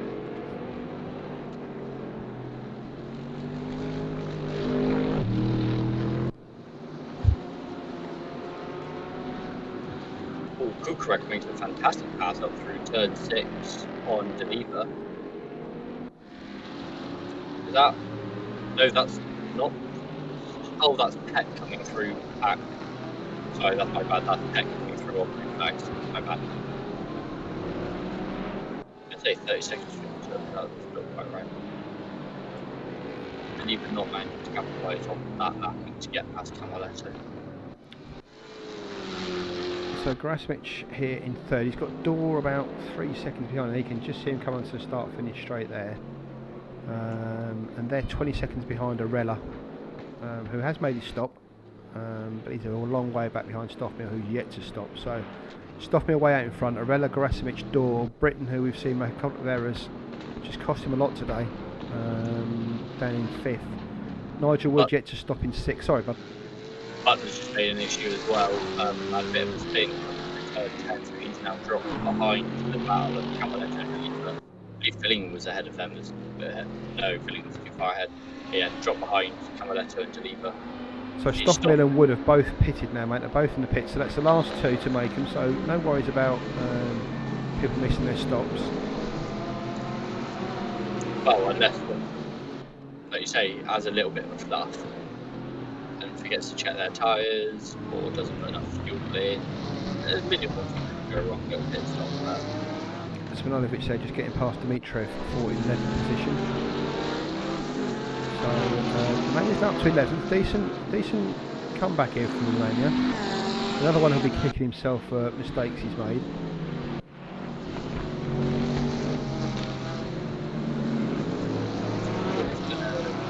Rolling, so we're taking quite ahead of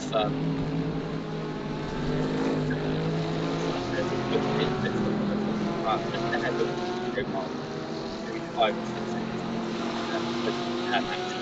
And Nigel Wood, though, although I'm not sure where he was in the grand scheme of things beforehand, but I believe he was a little bit higher than 7. Yeah, Wood down in 17th. I think it was a bit higher than that. You're right. I thought he was ahead of Binnersley, but he's come out in 17th now. So.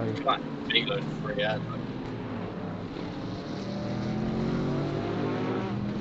I'd say 3 he's got somebody ahead of him, but I believe that's Arella, so he would be stuck. Yeah, we'll do well to chase Arella down. So yeah, Wood's got 20 seconds to Binnersley positional wise, so he has got a gap in front of him to make up some time there. Looking at Manojlovic, who is stuck in traffic at the moment. It's not for position.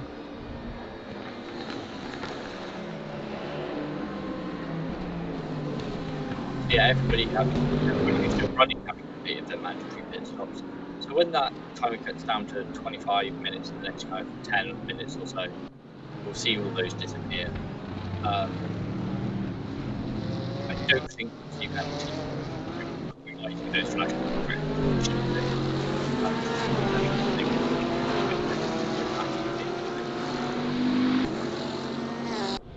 just to kind of continue on the story of Clyde's race, sorry.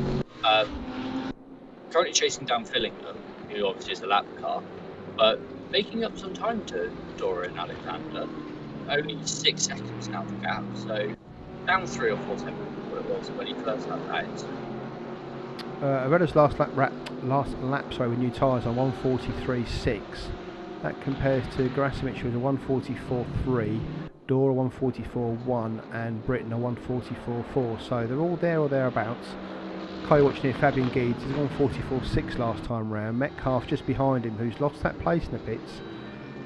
He's a 1:44.4. So Metcalf's got all that work to do again, unfortunately, to get past Geed. Badcock up into 8th in the Audi R8 with Max Haas just behind, well, I say just behind him, a couple of seconds behind him. You can see them there in the background of this, so this could shortly become a four-way battle for 6th place.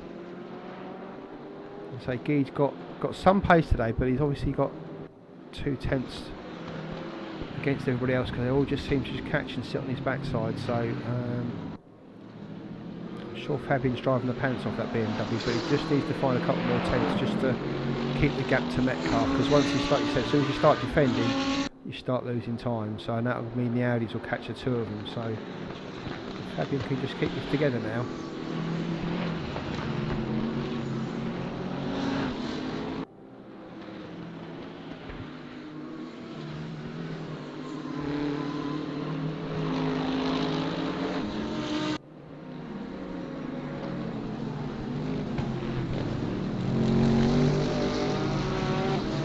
Stoffmel's just come across the stripes to see what time he's done. He's done a 1:43.2 on his first lap out of the pits. So he makes his way through traffic. I don't think he had traffic on that lap particularly. Might have got a bit of a tow down the straight, but still, we're talking about 44 flats, 44 ones for the guys behind him. 44.6 obviously for Grasmich, but in a world of his own, 8 tenths quicker than everybody else on track at the moment.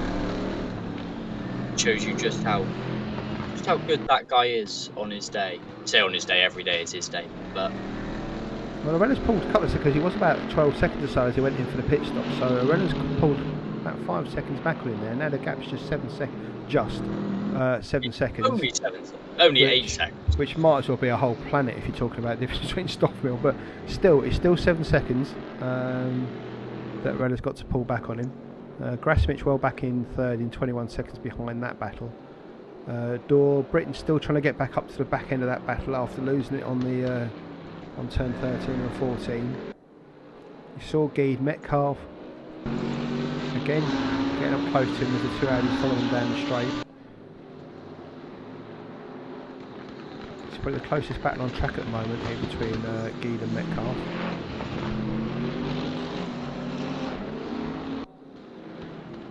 Just go on board with Greg so we can see it from his point of view.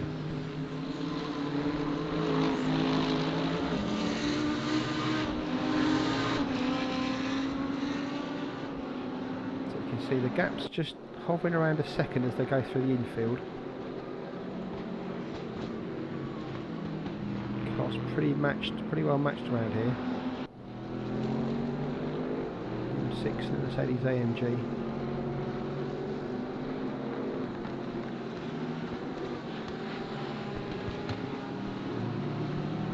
You can see there Greg just a bit later on the brakes, but it gives him a wider exit there, so it just allows Fabian to pull out a little bit as he comes round.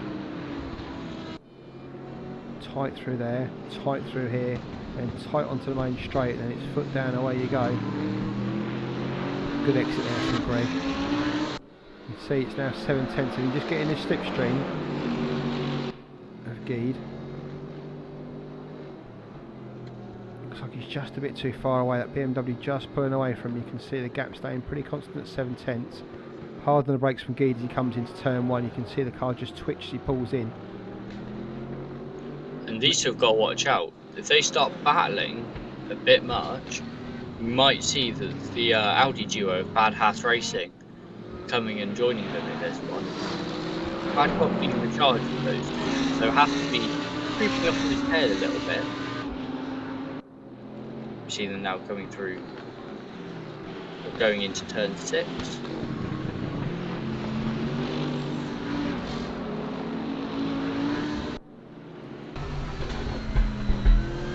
Front view here from Metcalf's car, you can see Guide there in front in the M6. Just keeping that gap to about a tenth. The MG looks to be a little bit better as it goes through the twisty stuff, but the BMW's just got the legs on the straight, it would seem. So Craig just needs to get that car right up as it comes onto the straight to give him a chance of trying to get past, because I think he'll struggle elsewhere.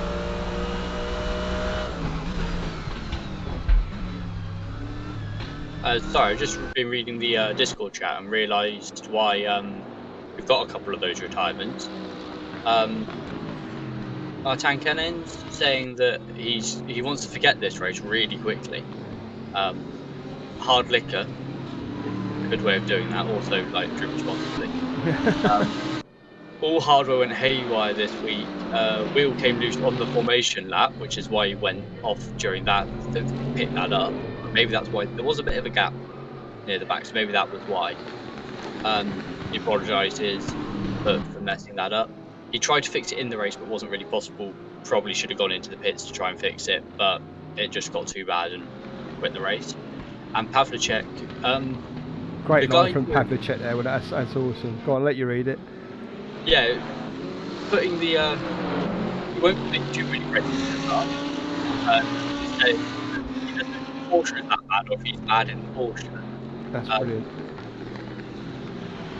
He's actually asking if it's like that this season. Yes, he can take any car he wants. I don't think you can. I think once you've registered for a series as a driver, you can't come out and change cars. I think you're stuck with that car for the series, I believe. You are, yeah. Because otherwise you'd just be picking cars for the circuit as you got to them, wouldn't you? So that's what we said.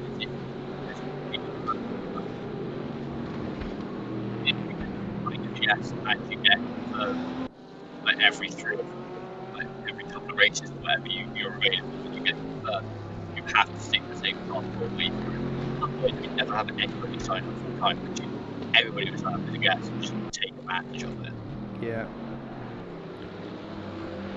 So it just looks like those Audis are just starting to sneak up onto the back of Metcalf here as he just sneaks up onto the back of Geed. So it's all getting a little bit tight.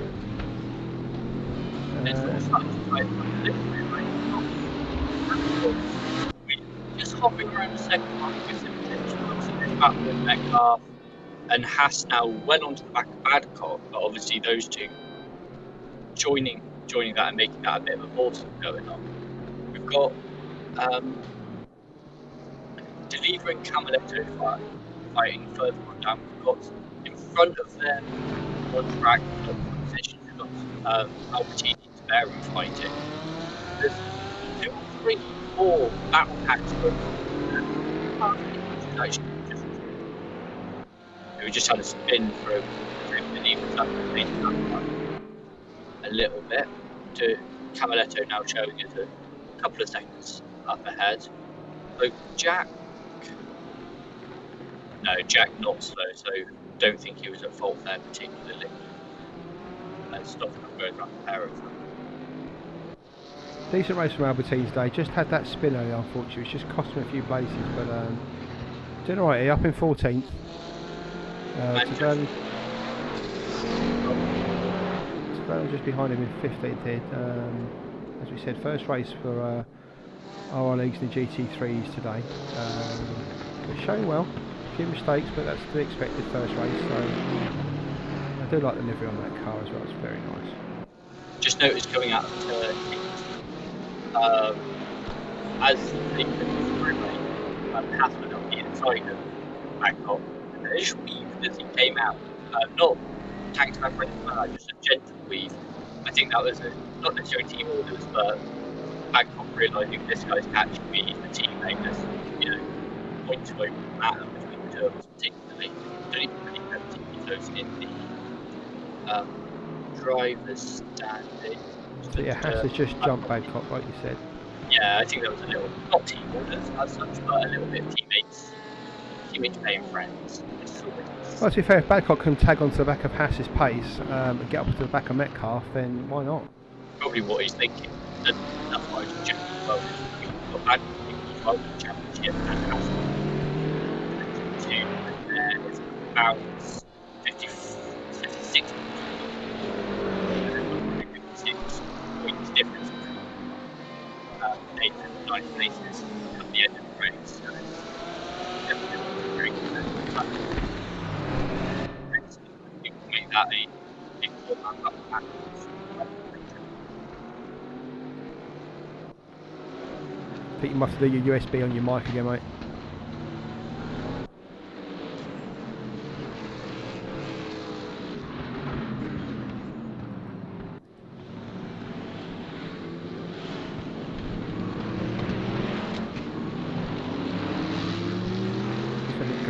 Simic here in third. He's got David Dorr right behind him now, just half a second behind him. That's him right in his tail in the AMG Mercedes there. Looks like Binnersy's car had a bit of a back from that as well. Bit of a bang there on Binnersy's front wing rather. Lost the headlight.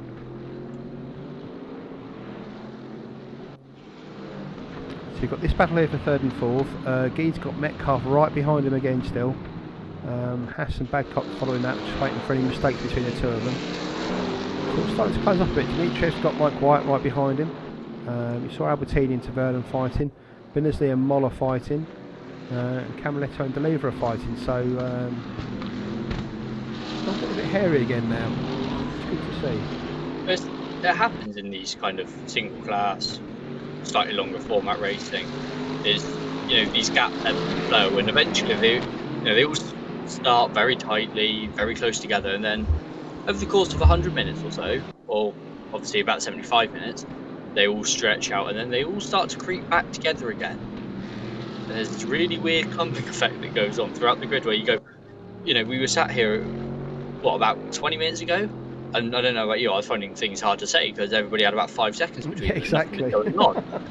And we kind of, play, you kind of focused on one battle for a bit, and then all of a sudden you just kind of look back down the timing screens, and we got, as Deliver's had a big spin through turn one, that's wrecked the other headlight, and that's put paid to his attack on Jack, and he's not really moving, so I think that's going to be a reset back to the pit lane for Deliver. Yeah, and Camaletto has spun it through turn 5 as well for good measure. So Deliver looks like he's stuck there. Has he toasted the engine? No, because he went in nose first. Obviously, rear engine Porsche. Remember that? Yeah. So I just caught myself. I just caught myself when I realised what car he was driving. But he's not moving, so I'm guessing that's not going anywhere. So Deliver looks like he's out of the race. I must say, very 60s F1 just to leave that they're barely on the racing surface as a reminder to everybody else, maybe don't have a crash here.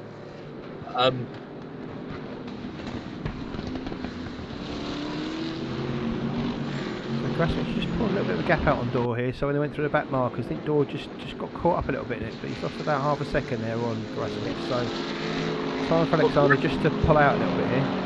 Grasmick will have a little bit of an easier time on track, because realistically he's not going to challenge them through the corners. So you just go, you know what, I'm not being held up in the corners, I'll just wait for a straight up that path. Whereas Dorr, his kind of emphasis is much more on the corners and trying to get through at that point.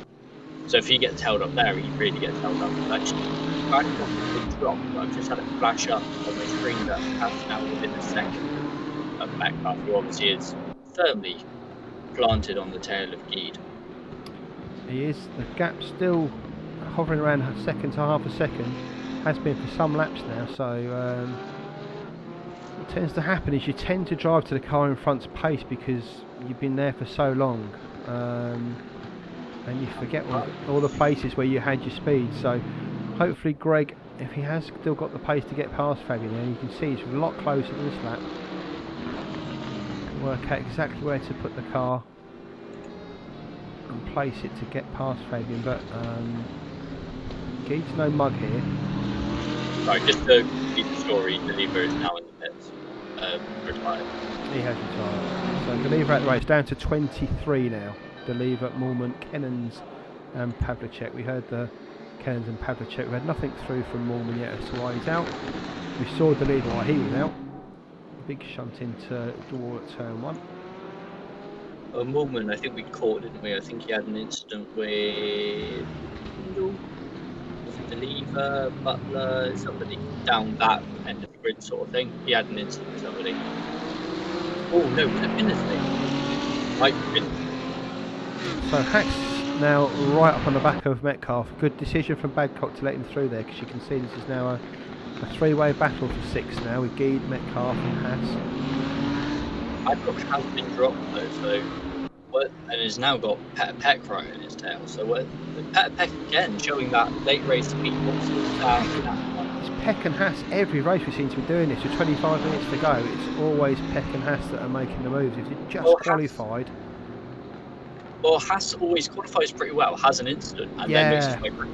Yeah, that's about right. And we're always talking about him late race, not because he's been any slower during the race, but because he's starting to get into those positions where he quote unquote should be in this kind of mix where he is now. Whereas Peck, it does seem to be a late race charge from him a bit more. Whether that's just he's again in that kind of weird middle ground where we've got a battle pack in front, a battle pack behind, and he gets lost, and we don't realise that he's having a similar sort of story to Haas, or if it's through genuine late race pace.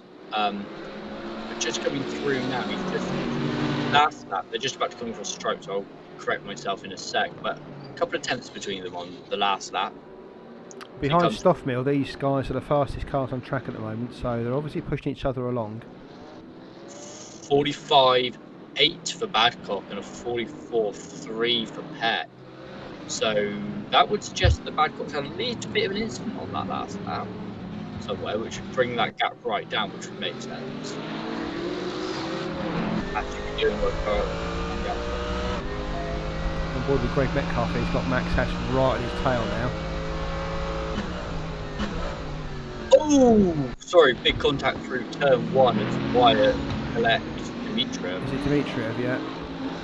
Big contact. Don't know what that was. Looked like it was an error under braking and just Wyatt continuing on. So maybe it doesn't feel like we can quite blame there. Maybe Dimitriev just dropping it a little bit on entry and Wyatt knows where to go.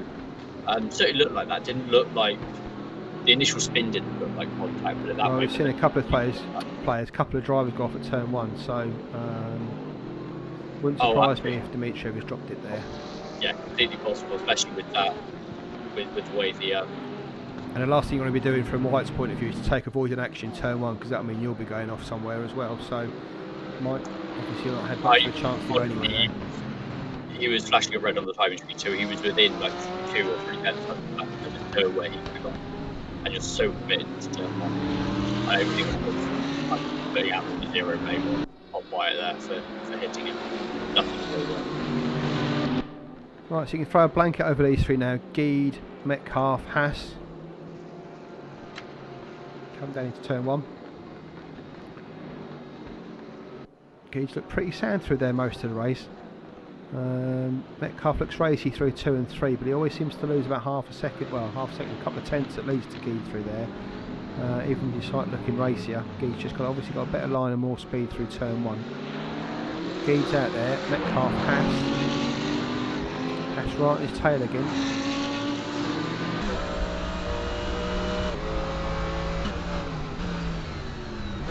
So timing screen at the bottom, you can see between Geed and Metcalf 6 tenths. And you can visually see the gap between him and Haas behind him.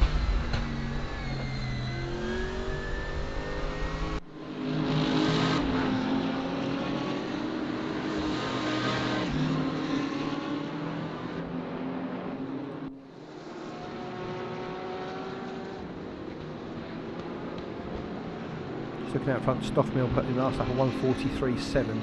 He's the only guy in the 1:43s, as you might think.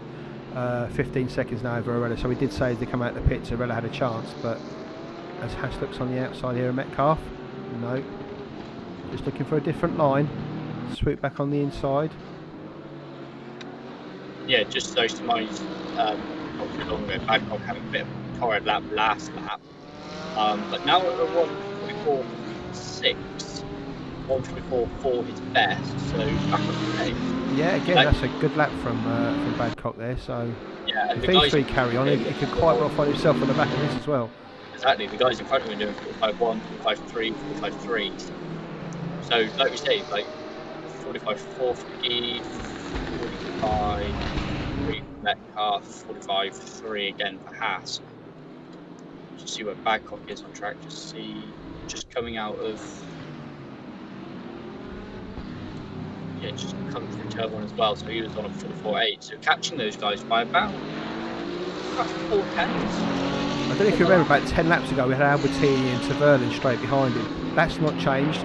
for the last 10 laps, Tavern has literally been putting bumper stickers on Albertini's car, and there's still a quarter of a second between the two of them. So good racing for them too. You got the same with Mole and Binnersley.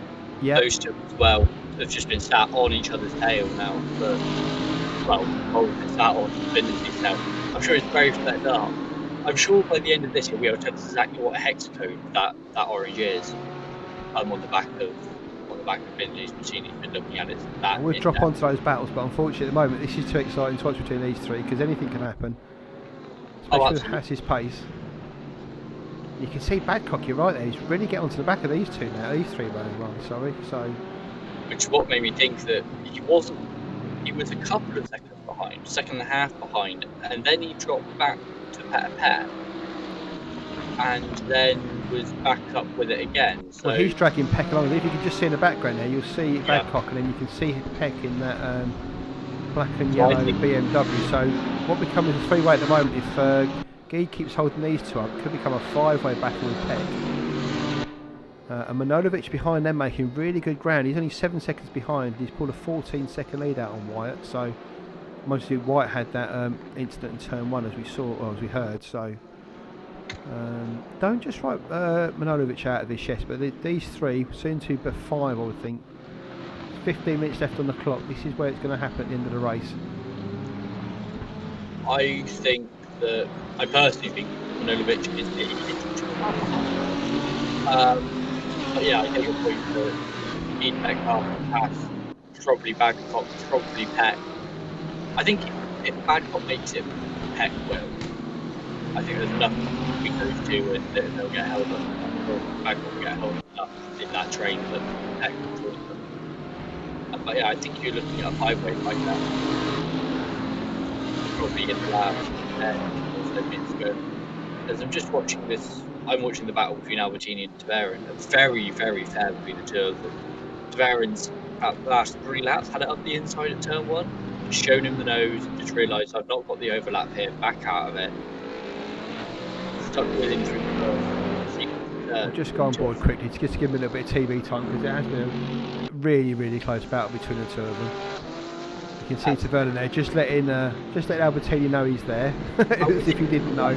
In the Daytona, just coming half a lane down, half lane, that's all it needs to be, down off the wall, just to kind of go on the outside of me. They were doing that into the front stop, obviously, at Daytona, but obviously here on the backstretch into turn 6, just going, yeah, have the outside, you're never going to make it work. Yep. And just kind of going, making the guy behind do the difficult work.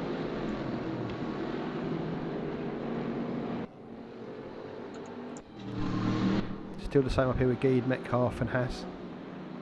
As close as ever. It's like watching a game of Snake, isn't it? Yep, just in front of them, I say just in front of them, 22 seconds in front of them. Clive Britton's now only 3.5 seconds behind Dorr. He's only half a second still behind Grasnich. So, again, as we come into the last 15 minutes of the race, that could well change as well. So, I would be surprised to see that change purely because I'm just going on board with Dorr and now Britain's got 1, 2, 3 cars? 2 cars between him and Dorr. So, yeah, 2 cars between him and Dorr. So he's got traffic to contend with. Obviously, they should just jump out the way a little bit. And Camaletto and Butler are a couple of seconds apart, so it's not like they're battling and guys trying to get past.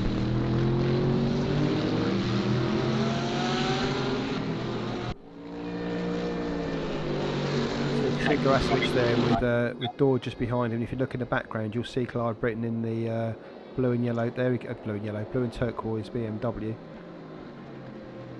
Having a wheel with Camaletto. Just so you know, with Clive's livery, you can just call it the Falcon coloured one. That Falcon firebrand run. I just like saying turquoise. I've got. You like saying fair enough. I won't steal that pleasure away from you. Just need a mauve car on it as well, so I can say mauve a few times as well. See, going back to the battle at the front, Badcock with Peck right behind him, 7 tenths between those two now, but still a couple of seconds off of that, let's say, lead trio, the lead trio in this group. and Haas really showing Metcalf nose, front axle, door, anything really, just to kind of put him off. I can't begin to tell you how good race this is to drive this close to people, and you can't see the corner, you can't see apexes, you're literally driving on your nerves for lap after lap after lap. You saw it with Taverna and Albertini. Same for these guys. Metcalf obviously can't see much apart from that BMW. Haas certainly can't see much apart from the big Mercedes badge in his windscreen.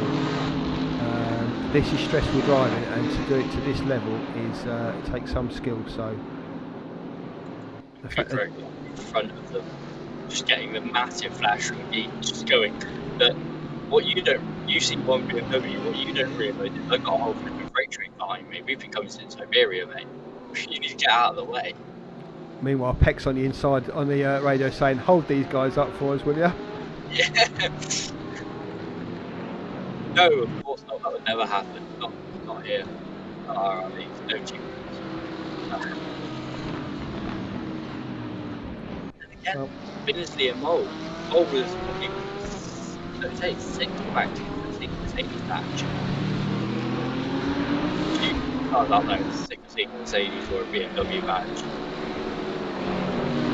These guys nose to tail, and again, just to carry on, Christopher and Sabols again. I've not seen Kokora get a blue flag yet, so he's not come into that just yet. I won't be far off it though. And Taverin will be not livid, be a bit frustrated now because he's been mounting a fantastic attack on Albertini, and Ralph is going through it now with the blue flag. I think they're just not letting him through just yet. They're just coming through 12 and 13. So I imagine this will pull over on the straight a little bit. You may notice this 3-car battle's turning into a 4.5 car battle. Peck and Badcock just getting on the back of it now. They're just about a second behind these guys.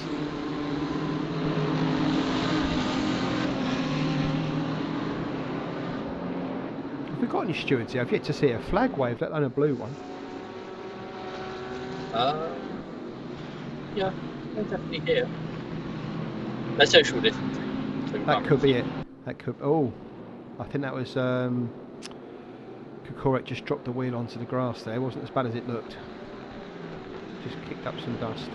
Taverin didn't manage to make the most of Riley getting past. Fillingham has had a spin, hit it into. It looks like he's going to be out. He's parked rear end first. Yeah, he's gone. That's a shame for Side to get that far into the race with all his shenanigans. Those five just driven through a few corners ago with Fillingham dropping it. He was parked rear end into the barrier, so obviously hitting the end quite hard on that one.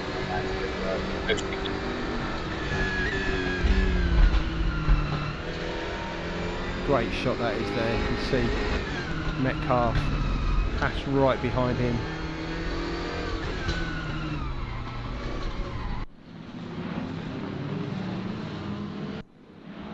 It might do well just slowed up a little bit through the corners now. Allow Peck to get on the back of Badcock, who's almost on the back of these three.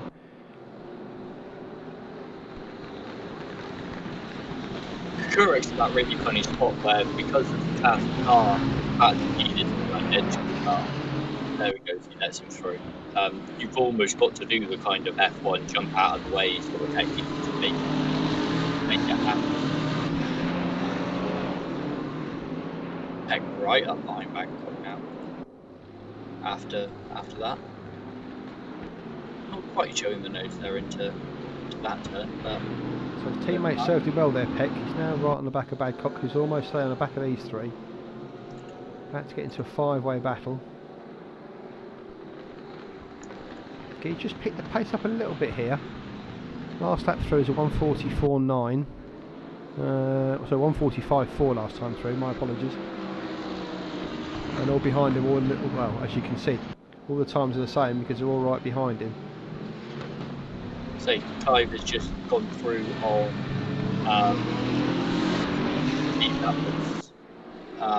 Wood just as a lapping, so now there's no cars between him and David Daw.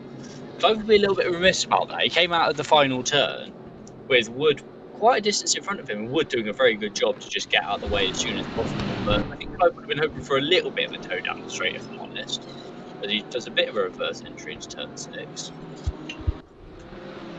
But yeah, still 3 seconds there behind Daw, who is currently fighting, but still behind Grasmich, G3.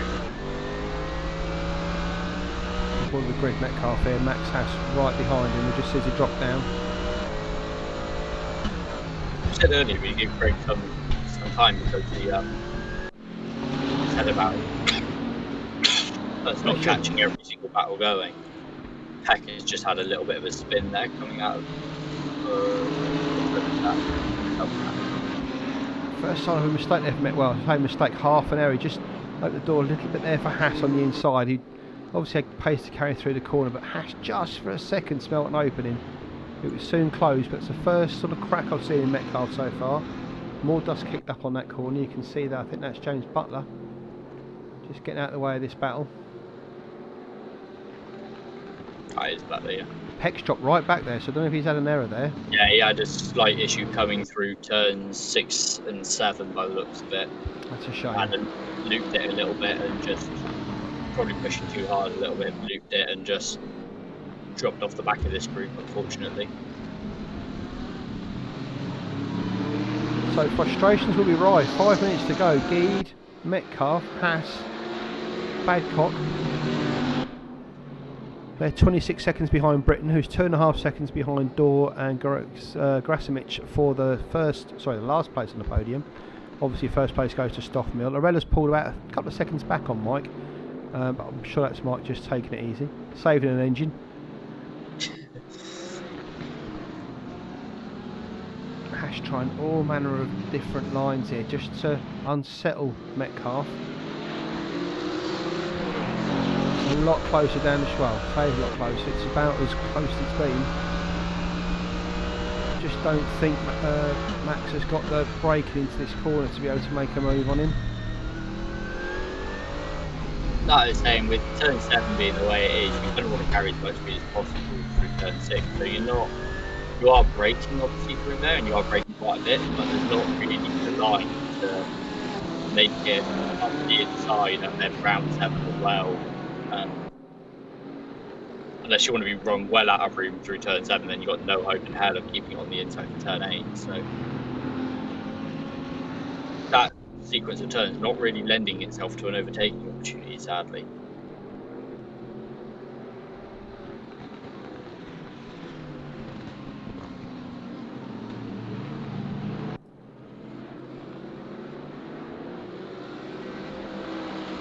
Trying to see if there's any back markers ahead of Geed here. I don't think there is, so I think he's going to be clear until the checkered flag here.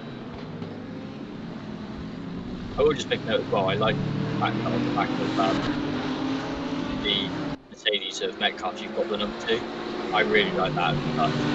I think one of my favourite liveries from Le Mans this year was a Ferrari that was proper deep red, like the not quite the burgundy that they ran at the Tuscany Grand Prix, but proper like blood red, like Ferrari should be.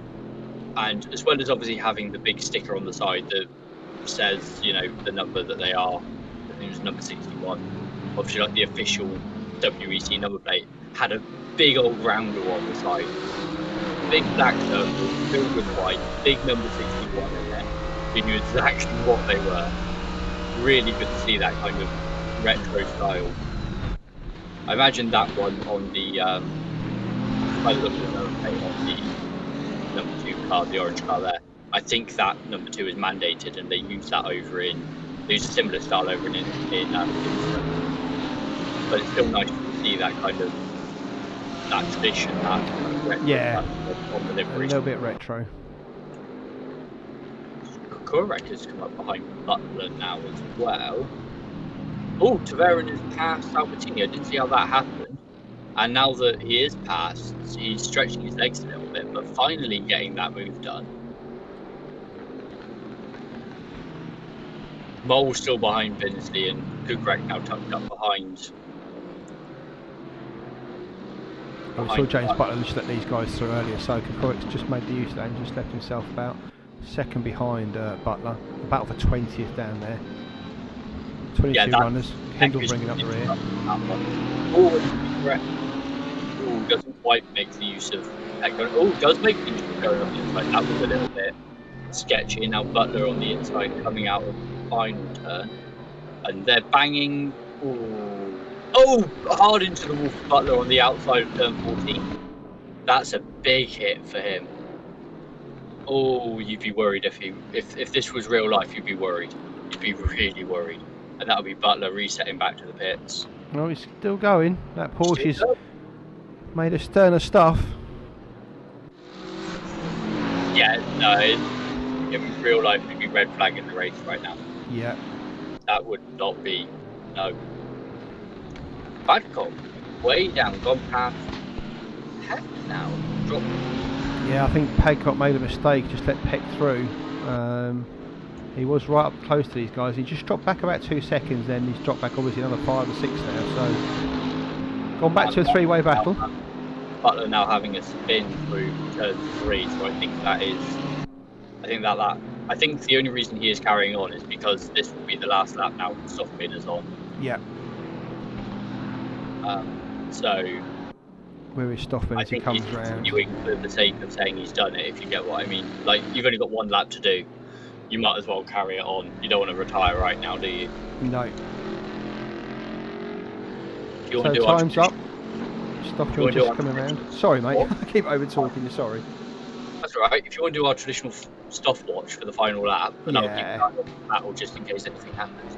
Has he just gone to the pits? What? Has he run out of fuel? Oh, do you know what? I've been watching that race for like 20 minutes. Oh, I can only think he's run out of fuel. Yeah, I think so. He had that problem last time as well, didn't he? That's why he wasn't on our time sheet. He ran out of fuel.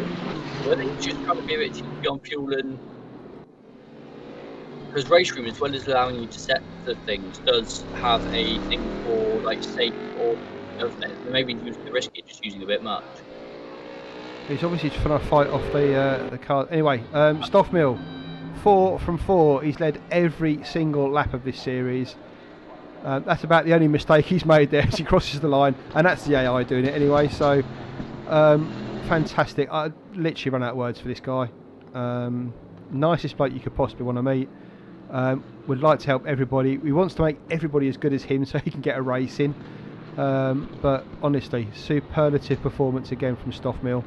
Arella's going to come home in second, if he's not already home already. Yep, Arella's home in second.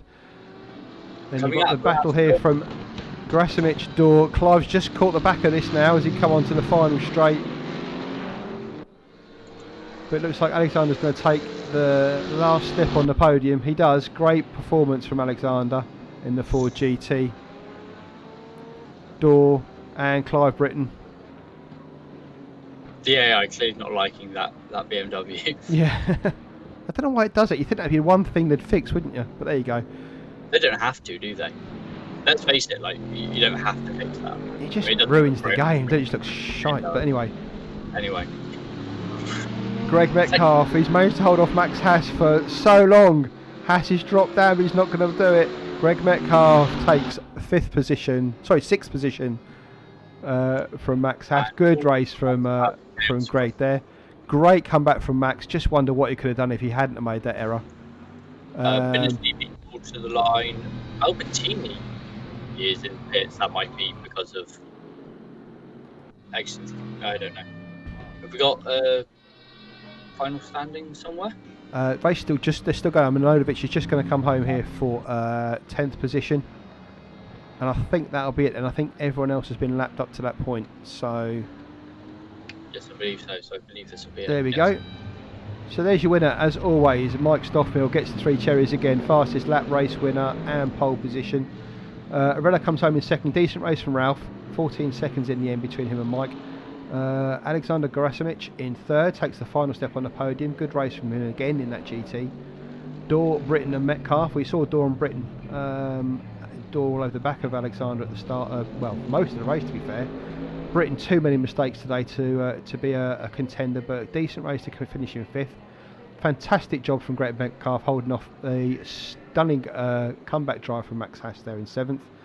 Peck and Badcock, who had their backwards and forwards most of the race. Manojlovic up to 10th in the end, and we've lost it. Wyatt, Tavera and Albertini lost it, yeah. Right. So there we go, top 10. I think we've got Mike, as always, waiting in the waiting room for us. I don't know what we're going to say to him. Should we ask him for some jokes or something? Another one, Mike. Can you stop? Like, please, give us a race. Please tell me you're going on holiday next week. I'm sorry, folks. It's all good, Mike. Enjoyed that one? It was a little lonely, honestly. Well, slow down. I had a little bit of a beauty spin at the end. You know, one of those lazy race room ones that you can't catch. But oh no, we didn't see that. That's why the gap came down to like 10 seconds or so, I think. Fair enough. Say easy race again for you. Is this a track you know well then, or is it just again doing like you did in Daytona, not really knowing the track but just picking it up very quickly?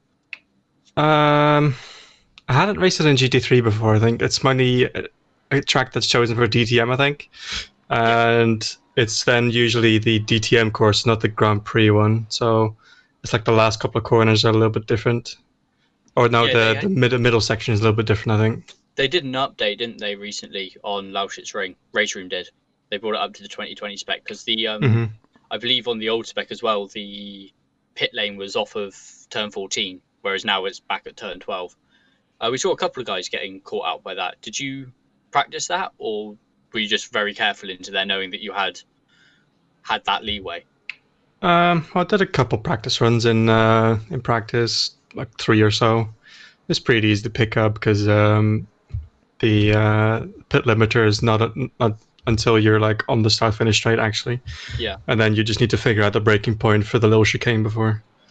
That's what I mean, because you come out of, obviously you come off of turn 12 and you got the little chicaney bit, and then obviously you've got a little bit of a run down to the line, haven't you? To the actual. So I think that, because we saw Fillingham picked up a penalty on that, so whether he just ran that in a bit deep and got that there is what I expect has happened. Other than that, you said relatively easy race for you. Yeah. What is there to say, really? Not much, really. Like I don't want to be like, I don't want to be facetious when I say I'm cruising, but that's kind of what it feels like when you're just comfortable and you're just driving a pace that it's good. We did make a note at the start. You flew off at the start, and you did try to drop your pace back a little bit just to give yourself, I guess, some comfort when you're driving, I guess, just to back it off about half a second a lap or so. Yeah, it's usually what I do. Just like the first couple laps are just proper hot laps to make sure the guy behind isn't in the slipstream if possible, which is kind of what I did. I got Ralph to, I think, like 3 seconds behind or so, which puts him clear of my slipstream. And then it was just kind of tire management until like I went a little bit deep because I wanted to do a 42 in the race. So I had to shed a little bit more fuel for that. So I went like 10 minutes deep and then did like a proper hot lap stint in the end there. Now, Mike, we referred to this in the stream, so obviously you don't know what we're going to talk about now, but we had a meet the driver session with you over the last couple of weeks where we explained about who you were, what you do, where you come from. And in that, we obviously, I mean, I've had a lesson with you, how informative you are and how good you are at bringing things like that through. But we've seen your rig. You haven't spent thousands on to get this good, have you? I mean, can you just explain what you're driving with at the moment and just how you don't need all the thousands of pounds worth of gear to get to where you are? Well, I haven't really gotten much quicker, especially with ABS cars. I haven't gotten quicker with a rig or with new pedals. So in cars with ABS and traction control, you don't need anything really. So I started with just a G29, just basically the cheapest wheel you can get besides the T150, I think, from Thrustmaster. Stuck that onto my desk and still racing on the same 24-inch monitor. So it's nothing special, but I got the rig and I got the pedals provided to me by my team. Which is just a comfort upgrade, really. There's no real pace in it except for maybe a little bit of a pace in touring cars on the brakes with a load cell versus the G29s, but Yeah, you don't need much more than that, honestly. I think that's what the rigs give you, that comfort for when you've got these, I say long races, endurance races. Obviously, you do longer than this sort of stint, but when you're in a 100-minute race, that just having that comfort rather than sitting at a desk must make it a little bit easier for you, if not quicker. Yeah, and everything just being in the same place all the time. Because on the desk, the clamps release every now and then, and it's not always in the same spot. And I was in a chair with wheels, so that wasn't always the same. It's just you hop in, and then it feels perfect, you know. Yeah, so just to prove the point, guys, if you are listening to this and you want to get into sim racing, you don't need to spend thousands to be where Mike is or to be where anybody is. You just need a decent wheel with force feedback, which you can pick up for about a couple of £100 these days. A set of pedals, which you can probably pick up on eBay for 100.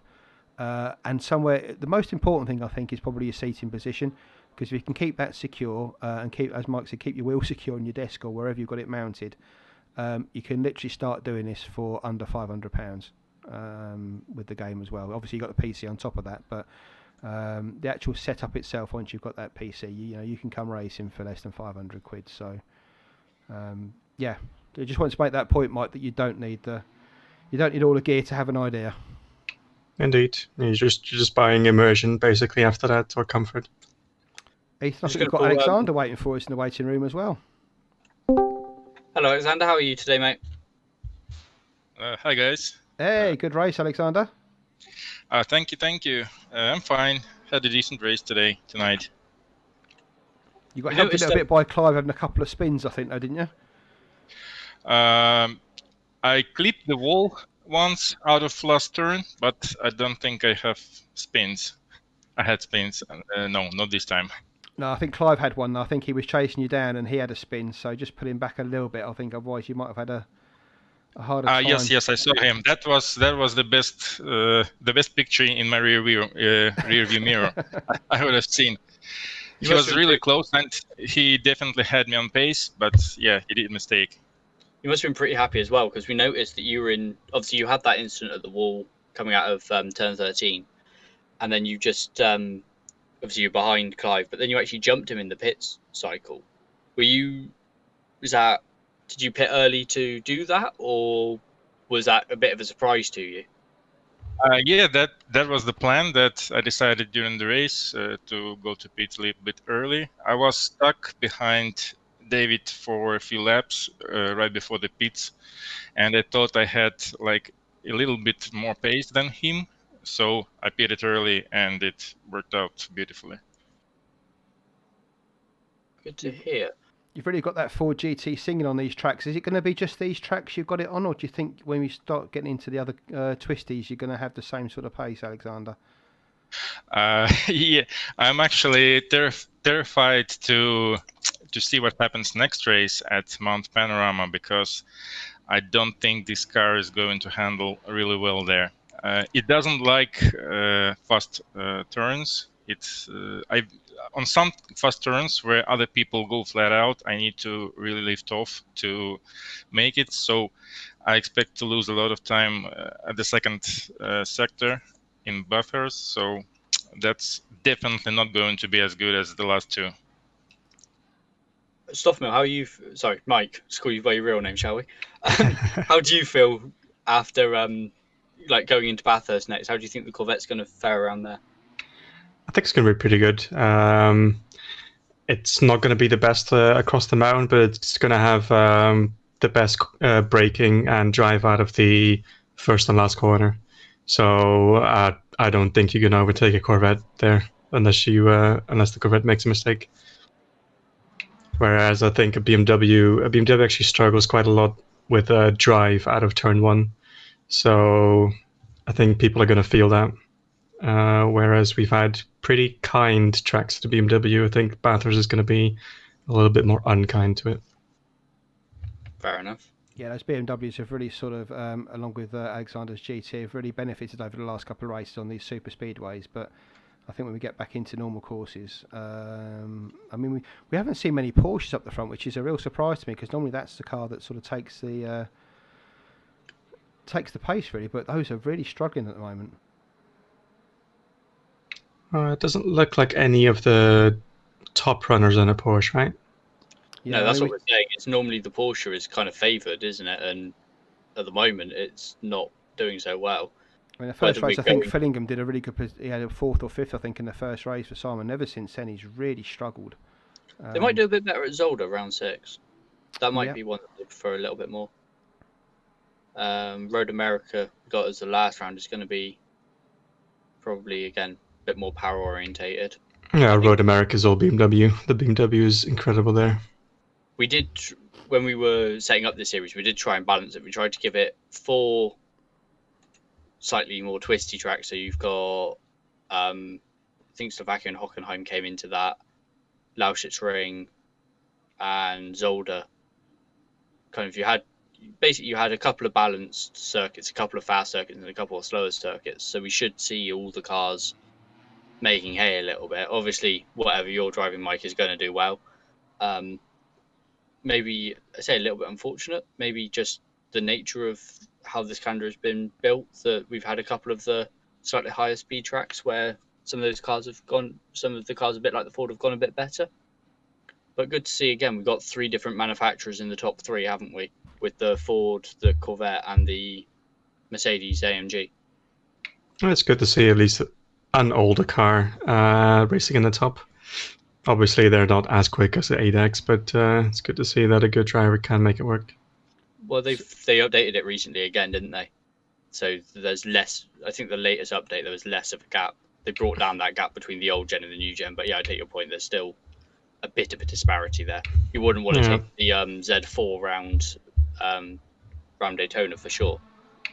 That would be interesting. Yeah, I feel that there's still a couple that are just unraceable, like the Mustang and the Camaro. Those cars you just can't race because they're too slow. But yeah, indeed, yeah, exactly. But then you've got the Bentley, the McLaren, the Ford. They're pretty raceable. They're probably within half a second to a second of the ADAC. So, Mike, you're 4 from 4 now. You've led virtually every single lap of this series. Have you ever had a series go this well for you? Yes. Yeah. Okay. Yeah. So it wasn't. I think it was before this series turned out. I was looking at something to do with Mike, and because he came into the obviously came into RRLeagues and has done very, very well. So I did a little bit of digging on him on Race App. I just pulled him up again. Yeah, he's the #1 driver rated on Race App. And when I saw that, I was like, oh, he's going to have like 5 starts to his name or something. No, he's got 247. So as it stands now, so that won't include tonight's race.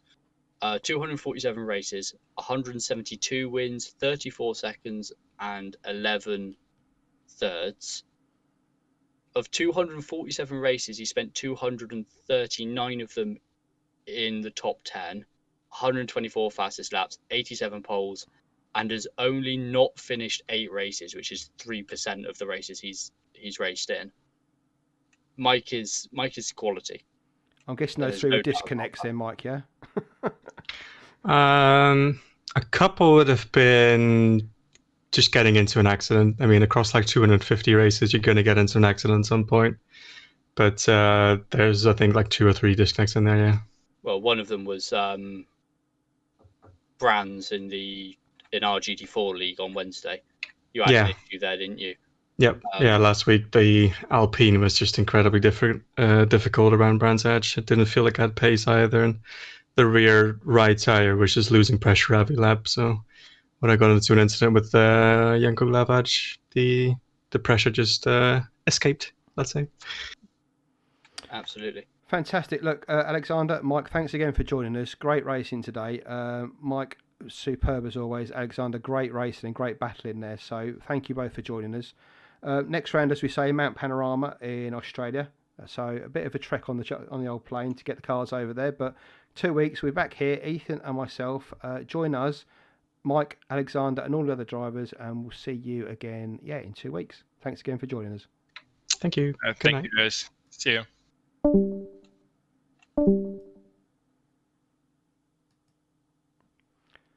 Sorry, I didn't say goodbye.